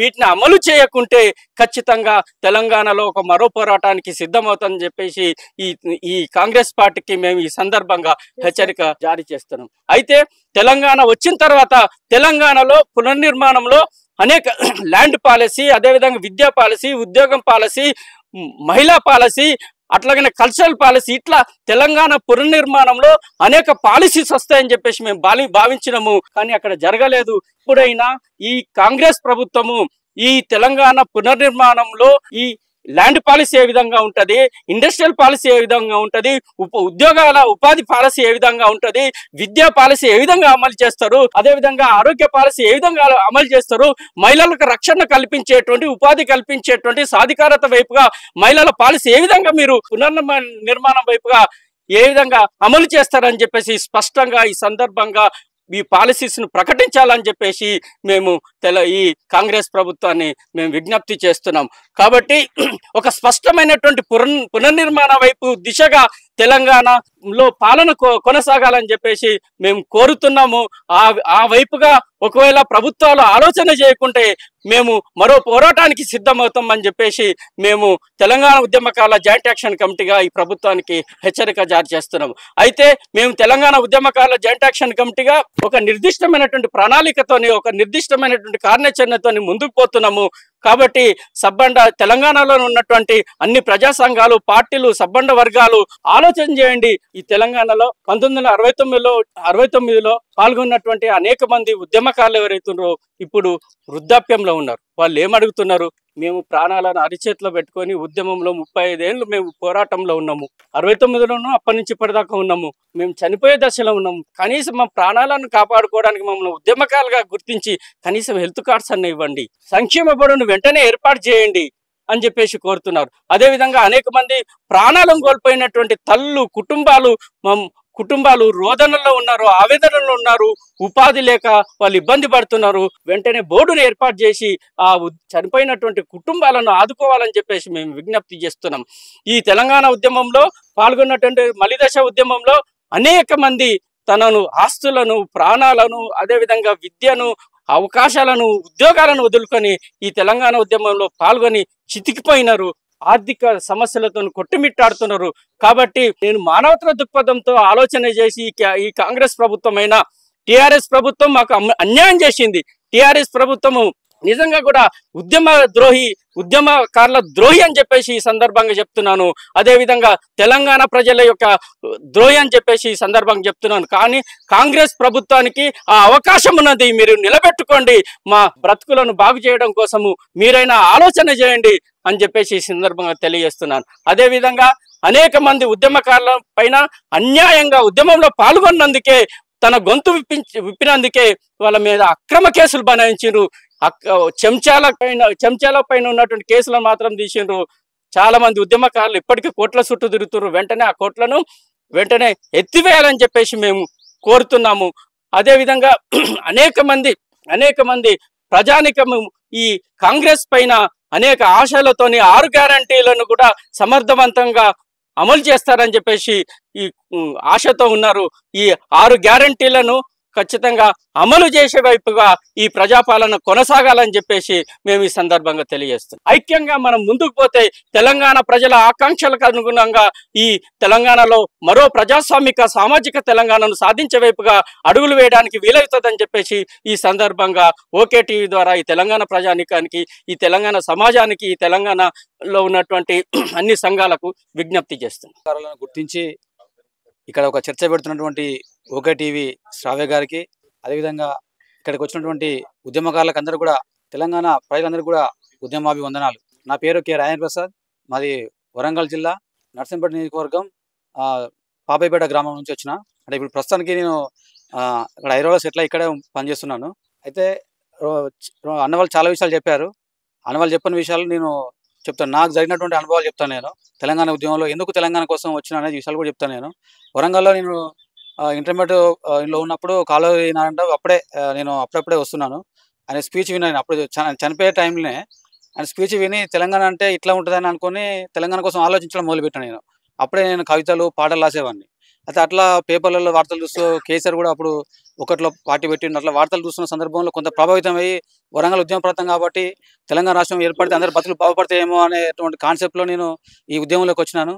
తెలంగాణ 2006లో నేను ప్రత్యక్షంగా ఉద్యమంలోకి వచ్చిన. అంతకుముందే నేను ఉద్యమం గురించి ఆలోచన చేశాను. అక్కడ డిగ్రీ చదువుతున్న సందర్భంలో తెలంగాణ విద్యార్థి వేదిక అప్పుడే స్టార్ట్ అయింది, పోడు పోసుకున్నది. వరంగల్లో తెలంగాణ విద్యార్థి వేదికను అక్కడ ఏర్పాటు చేసుకుని రాష్ట్ర వ్యాప్తంగా కూడా వరంగల్ నుంచి ఒక ఉద్యమ కేంద్రంగా అన్ని జిల్లాల్లో కూడా రాష్ట్ర వ్యాప్తంగా దాన్ని వృద్ధి చేసుకొని స్వేచ్ఛా సమానత్వం స్వయం పాలన నినాదంతో ఒక పెద్ద ఉద్యమాన్ని వందలాది మంది విద్యార్థులను కదిలించి తెలంగాణ ఉద్యమం ఉవ్వెత్తున ఎగిసిపడేలా చేసినట్టు ఒక చరిత్ర మన విద్యార్థులకు ఉన్నది. దాంట్లో నేను నాదొక పార్ట్. దాంట్లో అక్కడ నుంచి కాకతీయ యూనివర్సిటీ కేయూజీఎస్లో పనిచేసిన. అక్కడ నుంచి హైదరాబాద్కి వచ్చిన. తెలంగాణ కోసం మాత్రమే హైదరాబాద్కి వచ్చిన నేను. ఎందుకంటే కేయూ వేదిక కాకుండా మన వాళ్ళందరూ కూడా నాలాంటి వాళ్ళను యాక్టివిస్టులందరినీ కొంతమంది చెప్తే నీలాంటి వాళ్ళు హైదరాబాద్లో ఉండే కేంద్రంగా పనిచేయాలని చెప్తే ఇక్కడికి వచ్చి ఇక్కడ ఉస్మానియా యూనివర్సిటీ వేదికగా నేను పనిచేసినాను. అయితే 2009లో జగన్ను అడ్డుకున్నప్పుడు ఫస్ట్ దెబ్బ నాకే తగిలింది. బుల్లెట్ కాదు, నెహ్రూ సెంటర్లో కాంగ్రెస్ వాళ్ళు అటు ఆపోజిషన్ వర్గం వాళ్ళు ఉద్యమకాలంతో అక్కడ ఉన్న నినాలు చేస్తుంది. మేము ర్యాలీకి వెళ్తుంటే వాళ్ళు వచ్చి మా పైన ఫస్ట్ రాళ్ళేసిండ్రు. ఈ విషయం అక్కడ రైల్వే ట్రాక్ పైన ఉన్నటువంటి ఉద్యమకాలను తెలుసుకొని అప్పుడు వాళ్ళు కూడా రాలేయడం వల్ల కొన్ని సమస్యలు వచ్చింది. దాంట్లో ఉన్న వాళ్ళే ఉద్యమ ద్రోహులే రాళ్ళేసిండ్రు. వాళ్ళు రాళ్ళేసి ఉద్యమం వీళ్ళే ఉద్యమకాలని చెప్పేసి లేనిపోని కేసులు పెట్టిండ్రు. అయితే స్వేచ్ఛ సమానత్వం స్వయం పాలన కోసం సాగిన ఈ సమరంలో ఈరోజు స్వేచ్ఛ ఉన్నదంటే స్వేచ్ఛ లేదు. తెలంగాణ రాష్ట్రం ఏర్పడ్డది కానీ ఎవరి బతుకులు బాగుపడలేదు. కేసీఆర్ అప్పుడు ఏం మాట్లాడిండు? కేసీఆర్ స్పీచ్లు ఇచ్చిండు. తెలంగాణ వస్తే బొంబాయి, దుబాయ్, బొగ్గుబాయి బతుకులు పోతాయి అని చెప్పిండు.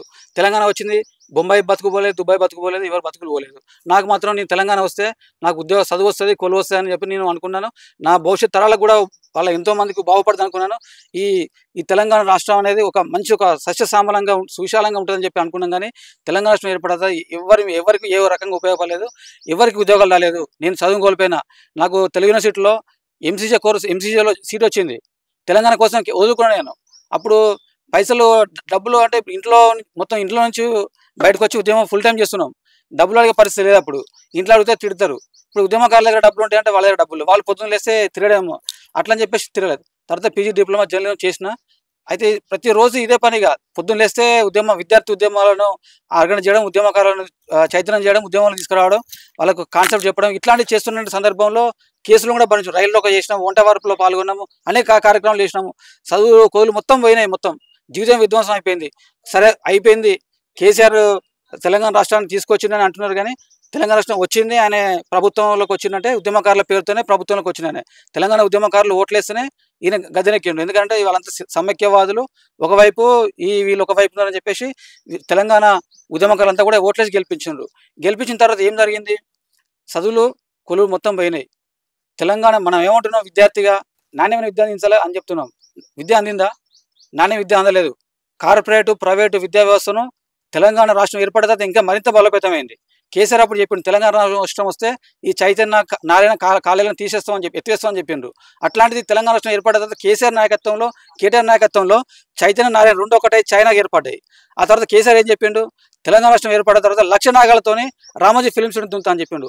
100 ఎకరాల తెలంగాణ ప్రజల భూములు గుంజుకున్నారు. అప్పుడు మన తెలంగాణ ప్రజల భూములు మొత్తం గుంజుకొని వాళ్ళంతా ఈరోజు ఆ భూములు గుంజుకున్న వాళ్ళ భూమి బాధితులంతా కూడా ఈరోజు కూలీలుగా మారి పనిచేస్తున్నటువంటి పరిస్థితి ఉన్నది. అదేవిధంగా ఇక్కడ జూబ్లీహిల్స్, బంజారాహిల్స్ అని చెప్తున్నటువంటి అందు కూడా తెలంగాణ ప్రజల రక్తంతోనే ఏర్పాటు చేసుకున్న భూములు, వాళ్ళ భూములు అవన్నీ కూడా. బంజారాహిల్స్ ఉన్నటువంటి ఒక బంజారాహిల్స్ అక్కడి నుంచి ఎన్టీఆర్ పీరియడ్లో వాళ్ళకు అందరికి ఒక ఫిల్మ్ సిటీ పెట్టేసి మొత్తం తెలంగాణ వాళ్ళ ప్రజలందరికీ ఎక్కడి నుంచి పంపించేసి మొత్తం భూములను గుంజుకున్నారు. కానీ ఇంత సీమంతుల కోస్తా పెట్టుబడిదారులు వాళ్ళకి అబంధాస్తాలో తెలంగాణ రాష్ట్రం ఉందని చెప్పేసి తెలంగాణ రాష్ట్రం వస్తేనే అందరి బతుకులు బాగుపడదని చెప్పేసి కోట్లాడినాక తెలంగాణ రాష్ట్రం ఏర్పడిన తర్వాత ఒక 2 సంవత్సరాలకే 2014 జూలైలో తెలంగాణ రాష్ట్రం ఏర్పడితే 2016 నుంచే నిర్బంధం మొదలైంది. మొట్టమొదటి నిర్బంధం మాత్రమే స్టార్ట్ అయింది. మేము ఏం అడిగినాం? తెలంగాణ వచ్చిన తర్వాత కేసీఆర్ గారు తెలంగాణ రాష్ట్రాన్ని ఈ రకంగా తీసుకుపోవాలి, పాలసీ ఇలా ఉంటుంది, తెలంగాణను రీకన్స్ట్రక్షన్ చేయమని చెప్తున్నాం, పునర్నిర్మాణం చేయాలని చెప్పినాం. అంటే విద్య, ఉపాధి, అన్ని రంగాలలో కూడా మొత్తం కూడా కార్పొరేట్ వ్యవస్థ లేకుండా ప్రభుత్వం ఆధీనంలో నడిపించాలని చెప్తున్నాం. అది తప్ప, అది రాజ్యాంగంలో ఉన్నదే కదా. మనకు రాజ్యాంగం కల్పించిన హక్కు కదా, చదువుకునే హక్కు ఉంది, మనకు వైద్యం పొందే హక్కు ఉన్నది. అది రాజ్యాంగం ఇంప్లిమెంట్ చేయని చెప్పినాం మనం. అంటే చెప్పినందుకు కేసీఆర్ అందరినీ కూడా కేసులు పెట్టి వాళ్ళ మీద జైలు పడేసిండ్రు. ఆదివాసుల గురించి మాట్లాడుతున్నందుకు కేసీఆర్, నాతో పాటు ఒక టీం ఉండే, నేను ఫ్యాక్ట్ ఫైండింగ్కి వెళ్తున్న సందర్భంలో తెలంగాణ డెమోక్రాటిక్ ఫోరం ఆధ్వర్యంలో వెళ్తున్నాను. నేను అక్కడ తెలంగాణలో పట్టుకొని భద్రాచలం నుంచి అక్కడ తీసుకుపోయి కుంటలు తీసుకుపోయి అక్కడ ఒక రోజు నైట్ మొత్తం ఉంచుకొని తర్వాత ఛత్తీస్గఢ్ జైల్లో పెట్టించింది కేసీఆర్. అంటే తెలంగాణ ఉద్యమంలో ఉన్న ఉద్యమకారులు వాళ్ళంతా కూడా తెలంగాణ రాష్ట్రం 2014 వస్తే 2016 మమ్మల్ని జైల్లో పెట్టిండు. కేసీఆర్ ప్రభుత్వంలో అన్ని రంగాల్లో కూడా వివక్ష జరిగింది. ఈ విషయాన్ని మనం అడిగితే అందరిపైన కూడా ప్రశ్నించే వాళ్ళపైన కేసులు పెట్టడము, మొత్తం ప్రజాఉద్యమాలను అణచివేయడము, ఇట్లాంటివి జరిగినాయి. అదేవిధంగా కాంగ్రెస్ ప్రభుత్వం వస్తే మళ్ళీ ఏమైనా మార్పులు వస్తాయని చెప్పేసి ఒక ఆశతోని ఈ తెలంగాణ ఉద్యమకారులంతా కూడా మళ్ళీ కాంగ్రెస్ వైపు ఆలోచించి కాంగ్రెస్కు పట్టం కట్టిండ్రు. పట్టం కట్టిన తర్వాత ఇక్కడ కాంగ్రెస్ ప్రభుత్వం చేస్తున్నది ఏంటి, సంవత్సరంన్నర అయిపోయింది. 6 గ్యారెంటీలు పెట్టిండు. 7వ గ్యారెంటీ ప్రజాస్వామ్యం పునరుద్ధరణ పెట్టిండు. అది 6 గ్యారెంటీ లేదు, 7వ గ్యారెంటీ కూడా లేదు. అయితే ఇక్కడ మనం ఒక విషయం ప్రధానంగా చూసినట్లయితే ఉద్యమకారులకు 250 గజాలు ఇస్తా అని చెప్పిండు. ఈ 250 గజాల విషయానికి వస్తే అది తెలంగాణ ఉద్యమకారులు అడుక్కునే భిక్ష కాదు. అది ఎందుకనంటే అది వాళ్ళ హక్కు. తెలంగాణ ఉద్యమకారులు హక్కు, వాళ్ళ ఆత్మగౌరవం. ఈరోజు తెలంగాణ ఉద్యమకారులు తెలంగాణ వచ్చిన తర్వాత ఆత్మగౌరవాన్ని కోల్పోయినటువంటి పరిస్థితి ఉన్నది. తెలంగాణ ఉద్యమంలో సీమాంధ్ర పరిపాలనలో ఉద్యమకారులు ఆత్మగౌరవాన్ని కోల్పోతే తెలంగాణ రాష్ట్రం వచ్చిన తర్వాత కూడా ఆత్మగౌరవాన్ని కోల్పోయినారు. మళ్ళీ ఇప్పుడు కాంగ్రెస్ ప్రభుత్వం వచ్చిన తర్వాత కూడా ఆత్మగౌరవాన్ని కోల్పోయారు. కాబట్టి ఇప్పుడు తెలంగాణ ఉద్యమకారుల జేఏసీగా హక్కులు ఆత్మగౌరవం అనే ఒక నినాదంతో ముందుకు పోతున్నది. 250 గజాల ప్లాట్ తప్పకుండా ఇవ్వాల్సిన అవసరం ఉంది. ఎందుకంటే అన్ని కోల్పోయిన్లు. అటు తెలంగాణ రాష్ట్రం ఏర్పాటు కోసం 10 ఏళ్ళు, తెలంగాణ రాష్ట్రం వచ్చిన తర్వాత మళ్ళీ 10 ఏళ్ళు, 20 సంవత్సరాలు మొత్తం కూడా ఈ తెలంగాణ రాష్ట్రానికి అంకితం అయిపోయింది. వాళ్ళ జీవితాలు కూడా మొత్తం డబ్బులు ఉన్న విషయం గురించి నేను మాట్లాడలేదు. డబ్బులు లేక కూలి పని చేసుకుంటే వాళ్ళ పరిస్థితి చాలా చూస్తే చాలా దయనీయంగా ఉన్నది. ఈ రోజు కూడా 20 ఏళ్ల కింద ఎట్లయితే ఉన్నారో ఈ రోజు కూడా అట్లే ఉన్నటువంటి పరిస్థితి ఉన్నది. కాబట్టి వాళ్ళందరినీ కూడా ఈ ప్రభుత్వం ఆదుకోవాలి. ఇప్పుడు జరుగుతున్న విషయాలు మొత్తం భూములు కూడా కబ్జాలు పెట్టిండ్రు. దొంగలు దోపిడిదారులు అంతా వచ్చి చేరిండ్రు. ఇక్కడ తెలంగాణ రాష్ట్రం వస్తే ఈ కోస్తా పెట్టుబడులు పోతా అని చెప్పి పోలేదు. ఇప్పుడు పరోక్షంగా పరిపాలిస్తున్నారు వాళ్ళు ఇక్కడ. ఎందుకంటే ఇక్కడ మనం చూసినట్లయితే అన్ని రంగాల్లో వాళ్ళే, జిహెచ్ఎంసీలో కూడా వాళ్ళే ఉన్నారు. ఏజెన్సీలలో అన్ని ఏజెన్సీ వ్యవస్థల్లో కూడా ఆంధ్ర పెట్టుబడిదారులు ఉన్నారు. సినిమా ఇండస్ట్రీలో చూస్తే కూడా అంతా ఆంధ్రలో ఉన్నారు. సినిమా రంగంలో కూడా అదే పరిస్థితి ఉన్నది, విద్యా రంగంలో కూడా అదే పరిస్థితి ఉన్నది. మొత్తం కార్పొరేట్ నారాయణ వీళ్ళే డామినేషన్ నడుస్తూ ఉన్నది. కాబట్టి ఇప్పుడు ఈ రేవంత్ సర్కార్ ఏం చేయాలంటే తెలంగాణ ప్రభుత్వంలో ఈ కాంగ్రెస్ ప్రభుత్వం మొత్తం విద్యారంగాన్ని పునరుద్ధరణ చేయాలి. ప్రైవేటు కార్పొరేటు ఈ విధానాన్ని మొత్తం కూడా వ్యతిరేకించాలి. ప్రైవేట్ ఉచిత విద్య ఉచిత వైద్యం అనేది ప్రభుత్వమే నడిపించాలి. తెలంగాణ పునర్నిర్మాణం చేయాలి. ఇప్పుడు తెలంగాణ రాష్ట్రం ఏర్పడిన తర్వాత పునర్నిర్మాణం జరగలేదు, కేసీఆర్ జరగనీయలేదు. కాబట్టి ఇప్పుడైనా రేవంత్ ప్రభుత్వం చేయాలి. అదేవిధంగా ఇప్పుడు ఈ 250 గజాలు ఇవ్వడానికి ఇబ్బంది పడుతున్న ఒక పాలకులు ఈరోజు ఇక్కడ హైదరాబాద్ సెంట్రల్ యూనివర్సిటీలో 400 ఎకరాల పైన పైచులకు భూమిని ప్రైవేట్ కంపెనీలకు కట్టబెట్టేటువంటి ప్రయత్నం చేస్తూ ఉన్నారు. అక్కడ వాళ్ళు కూడా ఉద్యమం చేస్తూ ఉన్నారు. అది సరైన పద్ధతి కాదు. ఏదేమైనా కూడా తెలంగాణ ఉద్యమకారులకు ఈ భూమి ఇచ్చిన తర్వాతనే మిగతా ఏదైనా కూడా చేసుకోవాలన్నట్టుగా మేము చెప్తా ఉన్నాము. తెలంగాణ రాష్ట్రంలో ఇప్పుడు పునర్నిర్మాణం జరగాలి. పునర్నిర్మాణం జరిగిన తర్వాతనే చేయాలి. ఇంకొకటి ఏంటంటే గన్ పార్క్ వద్ద తెలంగాణ సమైక్యాంధ్ర పరిపాలనలో గన్ పార్కును అది ఎన్నో పోరాటాలు చేస్తే గన్ పార్క్ ఏర్పడ్డది. దాన్ని ఇప్పటివరకు ప్రారంభించలేదు. తక్షణం గన్ పార్కును ప్రారంభించకుండా కేసీఆర్ గారు అమరజ్యోతిని అక్కడ ప్రారంభించిండు. అంటే ఎంత రాజకీయాలు చేస్తున్న రాజకీయ కుట్ర కదా ఇది. తెలంగాణ ఉద్యమకారులను, తెలంగాణ ఉద్యమాన్ని, అమరవీరులను అవమానపరిచినట్టే కదా. ఇప్పటికైనా కూడా గన్ పార్క్ దగ్గర అమరుల స్థూపాన్ని ఈ ప్రభుత్వం చొరవ తీసుకొని ప్రారంభించాలని చెప్పేసి చెప్తా ఉన్నాం. థ్యాంక్ యూ అన్న. ఓకే టీవీ యాజమాన్యానికి మాతో మాట్లాడిస్తున్నందుకు ముందుగా వాళ్ళకి ధన్యవాదాలు. తెలంగాణ ఉద్యమ అభివందనం. నా పేరు వచ్చేసి వేముల యాదగిరి. మాది ఉమ్మడి మెదక్ జిల్లా, సిద్దిపేట జిల్లా అయింది ఇప్పుడు కొత్తగా. సిద్దిపేట జిల్లా గజ్వేల్ దగ్గర మా విలేజ్ కృష్ణసార్ అనే చిన్న పల్లెటూరు. మీ ఎమ్మెల్యే కేసీఆర్ గారు. కేసీఆర్ అంటే మాది దుబ్బాక వస్తుంది కాన్స్టిట్యున్సీ. ఇంతకుముందు రామలింగారెడ్డి ఉండే, తర్వాత ఇప్పుడు ప్రభాకర్ రెడ్డి ఉన్నారు. ఏది ఏమైనా ప్రజా ఉద్యమాలతోటి మా జీవితం అంతా గడిచిపోయింది. 35 ఏళ్ళ నా సుదీర్ఘ ప్రయాణంలో తెలంగాణ కొరకు బలంగా అనేక పోరాటాలలో పాల్పంచుకున్నా. నేను దీన్ని సాగదీసి చెప్పడం నా వంతు కాదు, కానీ 2-3 విషయాలు స్పష్టంగా చెప్పదలుచుకున్నా. ఇప్పటికీ తెలంగాణ ప్రజలు ఆలోచించుకోవాలి. నిజంగా మనం మన హక్కులు సాధించుకోవాలంటే పోరాటం ఒకటే మార్గము, తప్పకుండా పోరాడవలసిందే, కొట్లాడి సాధించుకోవాల్సిందే తప్ప ఎవరో ఏమో ఇస్తారని ఆశగా ఎదురు చూస్తే ఎప్పుడు అవి సాధ్యం కాదు అనేది స్పష్టంగా మనకు తెలుస్తా ఉన్నది. ఇది నిజం నిజం నిజం. ఎన్నో పోరాటాలు చూసినాము, పోరాడితే పోయేది లేదు, బానిస సంఖ్యలు తప్ప అని బాబాసాహెబ్ అంబేద్కర్ గారే చెప్పిండ్రు. పోరాటం చేయకుండా ఏ తల్లి పొరిటి నొప్పులు చేయకుండా తన బిడ్డలు ఎట్లయితే కనదో అట్లనే పోరాటం చేయకుండా మన హక్కులు మనం సాధించుకోలేమనేది ఎంత నగ్న సత్యం. మా కళాకారులుగా మేము నేర్చుకున్న నిత్య సత్యం ఇది. అయితే తెలంగాణ ఉద్యమకారుల జాయింట్ యాక్షన్ కమిటీ ఆధ్వర్యంలో తెలంగాణ కళాకారులుగా మేము మా వంతు పాత్ర వాళ్ళకు ఒక భుజం అందిస్తూ ఇందులో తెలంగాణ ఉద్యమకారుల మహిళా వేదిక, తెలంగాణ ఉద్యమకారుల మన విద్యార్థి వేదిక, విద్యార్థుల వేదిక, అట్లాగే మీడియా మిత్రులు కూడా కలిసి రావడం ఇదంతా కూడా శుభపరిణామం. ఇది మళ్ళీ పురుడు పోసుకుంటున్నది. తప్పకుండా ఈ కాంగ్రెస్ వస్తే కూడా ఏమో నాకైతే నమ్మకైతే లేదు. నా వ్యక్తిగతంగా స్పష్టంగా చెప్తున్నా, అదేమో ఇస్తుందనే నమ్మకాలు అయితే నాకు కోల్పోయినా టోటల్గా.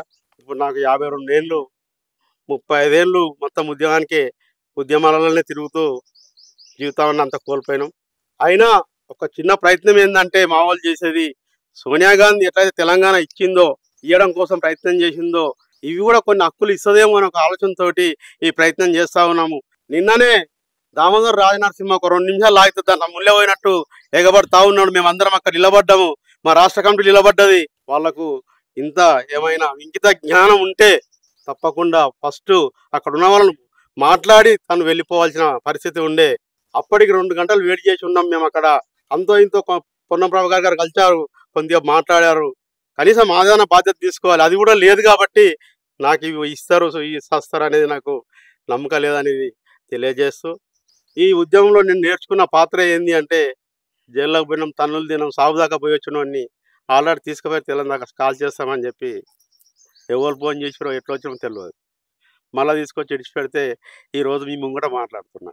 ఇది నగ్న సత్యంగా చెప్తూ ఓకే టీవీ వారికి మళ్ళీ నా తరఫున ప్రత్యేక ధన్యవాదాలు. ఇది ప్రజలకు చేరవేస్తున్నందుకు తెలంగాణ ప్రజలందరూ గమనించాలి. మేధావులు, విద్యార్థులు, బుద్ధిజీవులు, రాజకీయవేత్తలు అందరూ కూడా ఆలోచించాలి అని చెప్తూ, తెలంగాణ ఉద్యమకారుల జాయింట్ యాక్షన్ తీసుకున్న కార్యక్రమం చాలా పకడ్బందీగా తీసుకుంటున్నది. ఏ రాజకీయ పార్టీకి అనుకూలంగా లేదు. ఇది కాంగ్రెస్ మంత్రుల దగ్గర పోగానే కాంగ్రెస్ పార్టీకి అనుకూలంగా అనుకునేరు, అది కరెక్ట్ కాదు. అదంతా ప్రజలు ఆలోచించాలని తెలియజేస్తూ ఒక చిన్న చరణమే అంటా, నేను ఎక్కువ మిమ్మల్ని విసిగించాను. ఎన్నెన్ని సమరాలు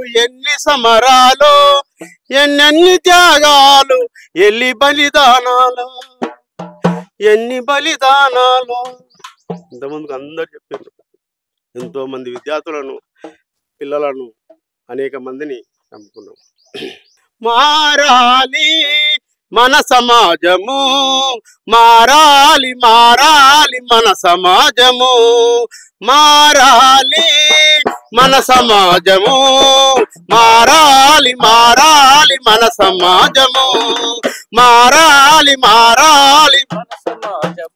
అరే నిరుద్యోగము నిస్వార్థము నేడు, నిరుద్యోగము నిస్వార్థము నేడు, అడుగడుగున సమాజాన్ని ఆవహించరా. మారాలి మన సమాజము, మారాలి మన సమాజము, మారాలి మన సమాజము, మారాలి మన సమాజము. Thank you. నవ సమాజము రావాలి నవ సమాజము, అరే తేవాలి నవ సమాజము, మనం తేవాలి నవ సమాజము. చాలా చాలా సంతోషం అన్న. ఇట్లా ఎన్ని పాటలు పాడుంటారు మీరు?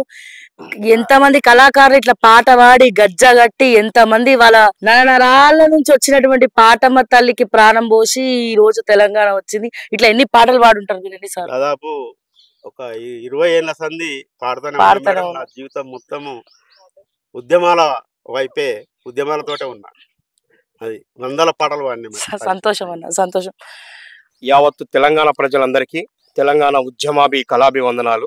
ఈరోజు చరిత్రలో మర్చిపోయినటువంటి ఒక దినం కూడా ఉన్నది.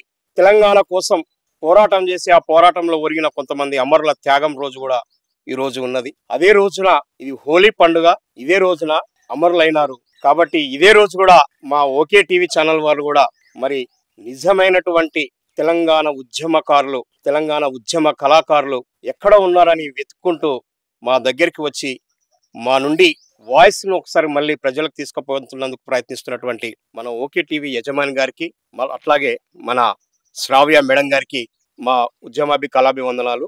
అట్లాగే కెమెరామ్యాన్లు కూడా వాళ్ళకి ఉద్యమాభివందనాలు. ఎందుకనంటే కెమెరామ్యాన్లు లేకపోతే మేము లేవు, మేము లేకపోతే ఇక టీవీలు కూడా ఉన్నాయి. కాబట్టి జనం కోసమే మీ ప్రయాణం, జనం బావు కోసమే, జనం హక్కుల కోసమే, సమానత్వం హక్కుల కోసమే ఈ జర్నలిస్టుల భాగం ఉంటుందని చెప్పేసి దాన్ని ఉద్దేశించే ప్రతి ఒక్కరికి, జర్నలిస్టులందరికీ తెలంగాణ ఉద్యమ కళాకారుల వేదిక తరపున ఉద్యమాభివందనాలు తెలియజేస్తా ఉన్నాం. తెలంగాణ ఏదో ఈ 10 ఏళ్ల కిందనే పోరాటం మొదలైనట్టుగా మాట్లాడతాడు ఒక ఆయనే.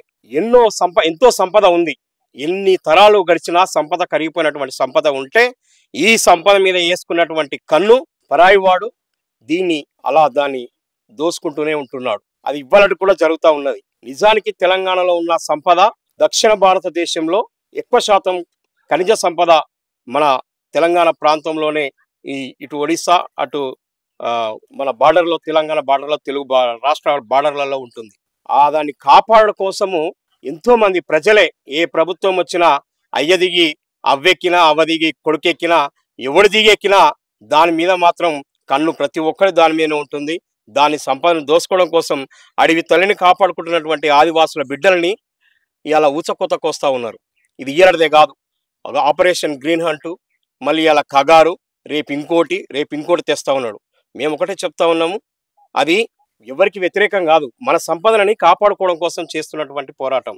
దీన్ని ఎక్కడో దేశ రక్షణ కోసం ఉన్నటువంటి సైనిక బార్డర్లను తీసుకొచ్చి ఇక్కడ రాష్ట్రంలో ఉన్న తెలంగాణ రాష్ట్రం వస్తే బతుకులు మారుతాయి అనుకున్నాం, బంగారు బతుకులు అయితే అని ఆ పొంగనాల మాటలు మాట్లాడితే మేము విని ఎంతో సంతోషపడ్డాం. కానీ మళ్ళీ ఇప్పుడు కూడా వెనకట ఎట్లయితే అరెస్టులు చేసి జైలులో పెట్టి కొట్టిస్తున్న రోజులు మళ్ళీ ఇప్పుడు గుర్తు చేస్తూ ఉన్నారు.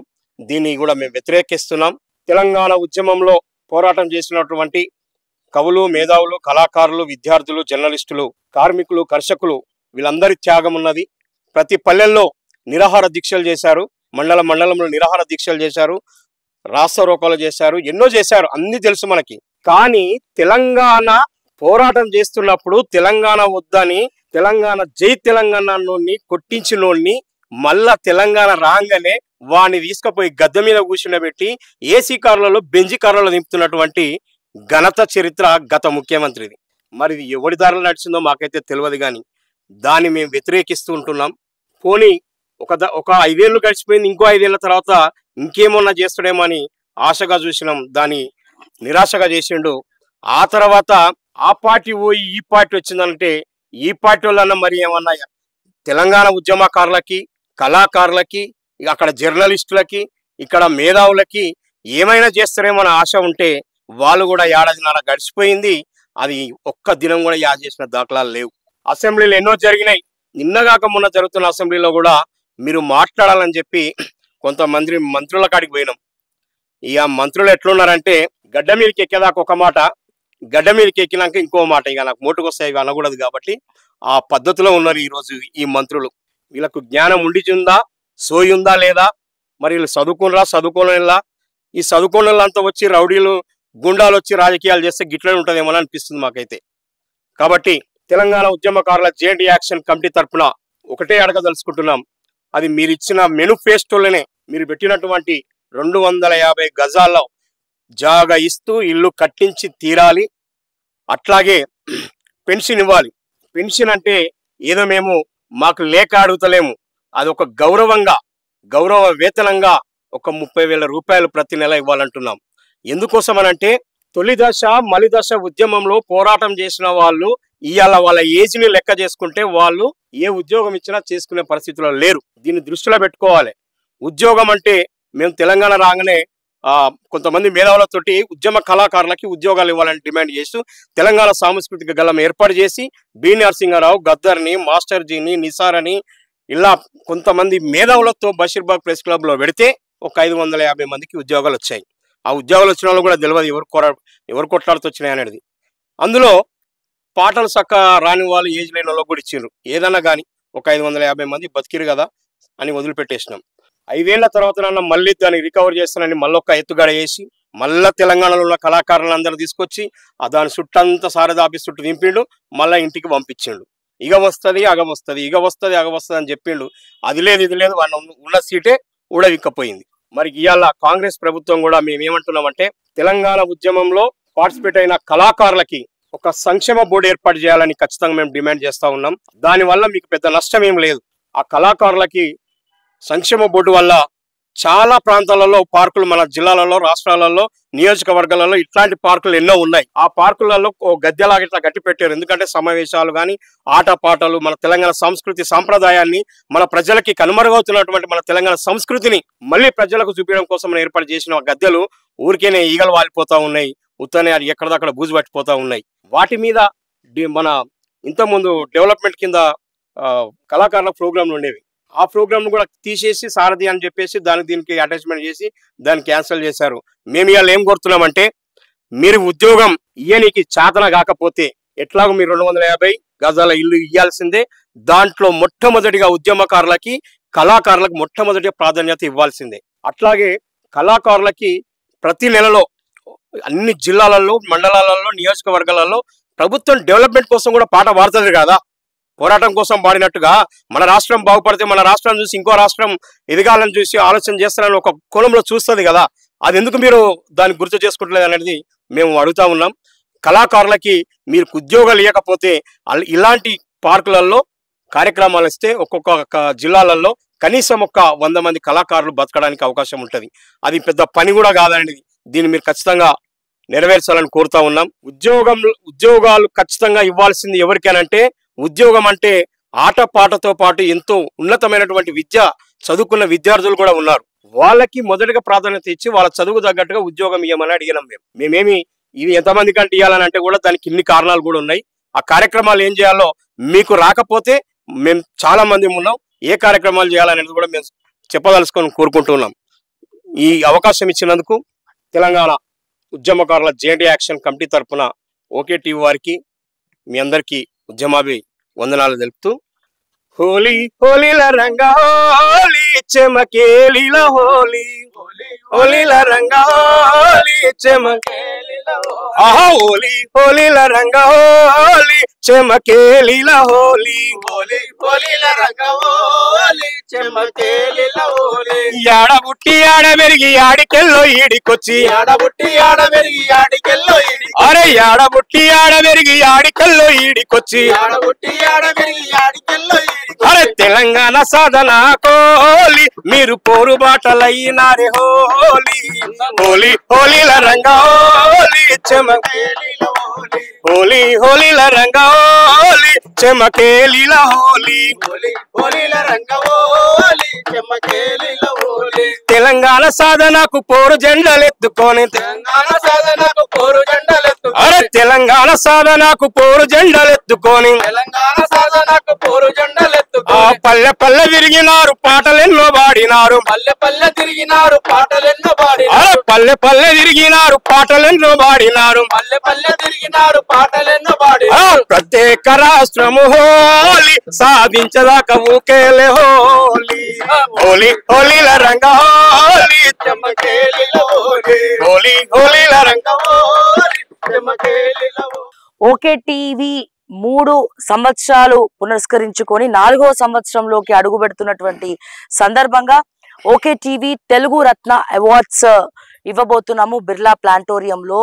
సో ఈ ఇన్విటేషన్ ఓకే టీవీ తరపున, యావత్ తెలంగాణ ప్రజలందరి తరపున, నా తరపున మీరు స్వీకరించి తప్పకుండా బిర్లా ప్లాంటోరియం మార్చి 24వ తారీఖు జరిగేటువంటి కార్యక్రమానికి మీరు అందరు రావాలి. ఓకే టీవీ ఇచ్చే గౌరవపు ఉద్యమపు వందనాలు మీరు పొందాలని చెప్పి మనస్ఫూర్తిగా మీ చెల్లెమ్మగా నేను పిలుస్తున్నాను. ఇంతకన్నా అద్భుతమైనటువంటి ఇన్విటేషన్, ఇంతకన్నా అద్భుతమైనటువంటి మంచి రోజు మరి మరో సందర్భం అయితే రాదు. ప్రభుత్వాలు ఏందన్నా మీకు ఆత్మగౌరవం ఇచ్చేది, ఫ్యూచర్ ఆఫ్ తెలంగాణ ఇస్తుంది. డెఫినెట్ గా అది మీ హక్కు. అది డెఫినెట్ గా అది ఈ రోజు అందుకే హోలీ పాట అన్న వాడిన తర్వాత నాకు గుర్తొచ్చింది. తెలంగాణ మీద, తెలంగాణ కళల మీద హోలీ సాంగ్ అనేది పాడినాక నాకు అరే హోలీ పండగ మొత్తం కూడా ఈ రోజు మధ్యాహ్నం నుంచి పాపం దాదాపు 11 గంటల నుంచి ఇక్కడనే హోలీ అంతా అయిపోతా ఉన్నది ఉద్యమకారులది. సో ఈ రోజు అయితే హోలీ నాకు గుర్తుండిపోతుంది అనమాట. కాకపోతే మనకు మిస్ అయింది ఏంటంటే రంగులు ఒకటి. మేము తెలంగాణ ప్రాంతీయ ఉద్యమ సమితి రాష్ట్ర ఉపాధ్యక్షుని శంకరయ్య. సైకిల్ మీద ఢిల్లీకి పోయాం. హైదరాబాద్ నుంచి 10 జిల్లాలు తిరుగుతూ ఢిల్లీ వరకు సైకిల్ యాత్ర చేసినాం. ఊరున సంతకాల సేకరణ చేస్తూ వంట వండుకొని తినుకుంటా ఢిల్లీ వరకు సైకిల్ మీద పోయినాం. ఎక్కడ చూసినా అడవిలో పండుకొని అడవిలోనే ఉండి అడవిలోనే వంట చేసుకొని అక్కడనే తినుకుంటూ ఢిల్లీ వరకు సైకిల్ దొక్కినాం.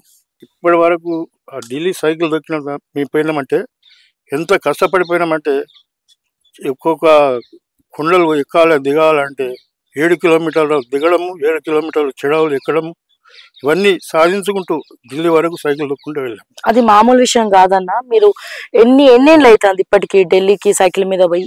2008 11th ఫిబ్రవరి 11th నాడు ఇక్కడ నుంచి హైదరాబాద్ నుంచి గన్ పార్క్ నుండి ఢిల్లీ వరకు సైకిల్ మీద వెళ్ళినాం. 10 జిల్లాలలో 10 కలెక్టర్లు కలిసి మెమోరాండం ఇస్తూ ఢిల్లీ వరకు సైకిల్ యాత్ర చేసి 42 రోజులు అయింది. ఇదే ఉగాది రోజు ఢిల్లీలోనే ఉన్నాం. ఉగాది రోజు అక్కడ 2 రోజులు ఉన్నాం. 45 రోజులు ఇంటికి వచ్చినాం. చాలా ఎన్నో వండుకుంటూ కష్టపడి పోయి వచ్చిన దానికి ఇప్పటి వరకు మాకు గుర్తింపే లేదు. మాకు పోయేటప్పుడు బీజేపీ లక్ష్మణ్ జెండా ఊపిండు, కానీ మాత్రం వాళ్ళు కూడా మాకు ఇప్పటికీ ఇన్ఫ్లుయెన్స్ చేయరు. ఎంతమందికి మెమోరాండం ఇచ్చినాం, ఎంతమందికి మేము పోయినవి కూడా ప్రతి ఒక్క మినిస్టర్కి ఇచ్చినాం. మొన్న మన ప్రసాద్కు మెమోరాండం ఇచ్చినాం, కన్నం ప్రభాకర్కు ఇచ్చినాం. ఇప్పటి వరకు ఎవరు లెక్క ఏం తెలియదు.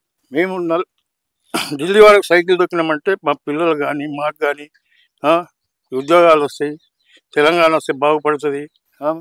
మాకు ఇప్పటికైతే నాకు ఒక గజం జగ కూడా లేదు. ఇప్పటి వరకు పింఛన్ కూడా ఇచ్చేటోళ్ళు లేడు. 67 సంవత్సరాలు. 67. ఇప్పుడు 67 అంటే 2008 అంటే మీరు అప్పుడు 50 సంవత్సరాలకు మీరు సైకిల్ దొక్కిరు ఢిల్లీ వరకు. మామూలు విషయం కాదు అది. అందుకే అనుకుంటా మీ కళ్ళంబడి ఇప్పుడు కూడా నీళ్ళు వస్తా ఉన్నాయి, చాలా ఎమోషనల్ అవుతా ఉన్నారు. అంటే అప్పుడు తొక్కినటువంటి నొప్పులు ఇప్పుడు గుర్తొస్తున్నాయి మీకు? నడవనికే వస్తలేదు, అది పరిస్థితి. ఇప్పటి వరకు పింఛన్ కూడా ఇచ్చేటోడు లేడు మాకు. ఇది తలుచుకుంటే మాకు దుఃఖం వస్తుంది. కుటుంబ సభ్యులు అడుగుతావు ఏం సాధించారు నాన్న, ఏం సాధించను? నా కొడుకులు తిడుతున్నారు, కొడుతందుకు వస్తున్నారు. ఏం చేయాలి? ఇల్లు లేదంటారు, పిల్లల పెళ్ళిళ్ళు అవుతులు.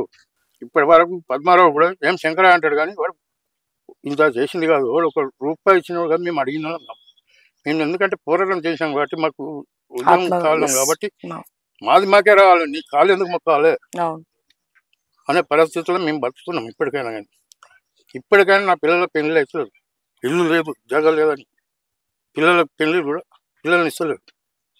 ఏముంది అని అడుగుతుంది. 40 సంవత్సరాలు నా కొడుకు, అయినా కానీ ఇప్పటి వరకు పట్టించుకున్నాడు లేదు. ఈ తెలంగాణ వచ్చినాక చేశారంటే పట్టించుకోలేదు. వాడు పోతాడని చెప్పినా నేను ఒక 3 రోజుల ముందే చెప్పిన. టీఆర్ఎస్ లేదు, బీఆర్ఎస్ రాదు, ఇక అయిపోయింది, కేసీఆర్ పని అయిపోయింది అని ఫస్ట్ నాడే చెప్పినా. 3వ తారీఖు నాడు మనకు కోడ్ వచ్చింది, అది కూడా మెగ్లో ఉంది. ఇప్పుడు వచ్చినాక కానీ ఇప్పుడు కాంగ్రెస్ ప్రభుత్వం మనకు ఏమన్నది, 250 గజాలు ప్లాట్ ఇస్తాము, ఉద్యోగం పిల్లలకు ఉద్యోగాలు ఇస్తారు, ఇంకోటి పింఛన్ ఇస్తారు, అట్లా బాగుపడతామని చెప్పి ఈ కాంగ్రెస్ను గెలిపించుకున్నాం. వాళ్ళని గెలిపించుకున్నాక కూడా అయ్యేది అవుతలేదు, చేసేది చేస్తలేదు.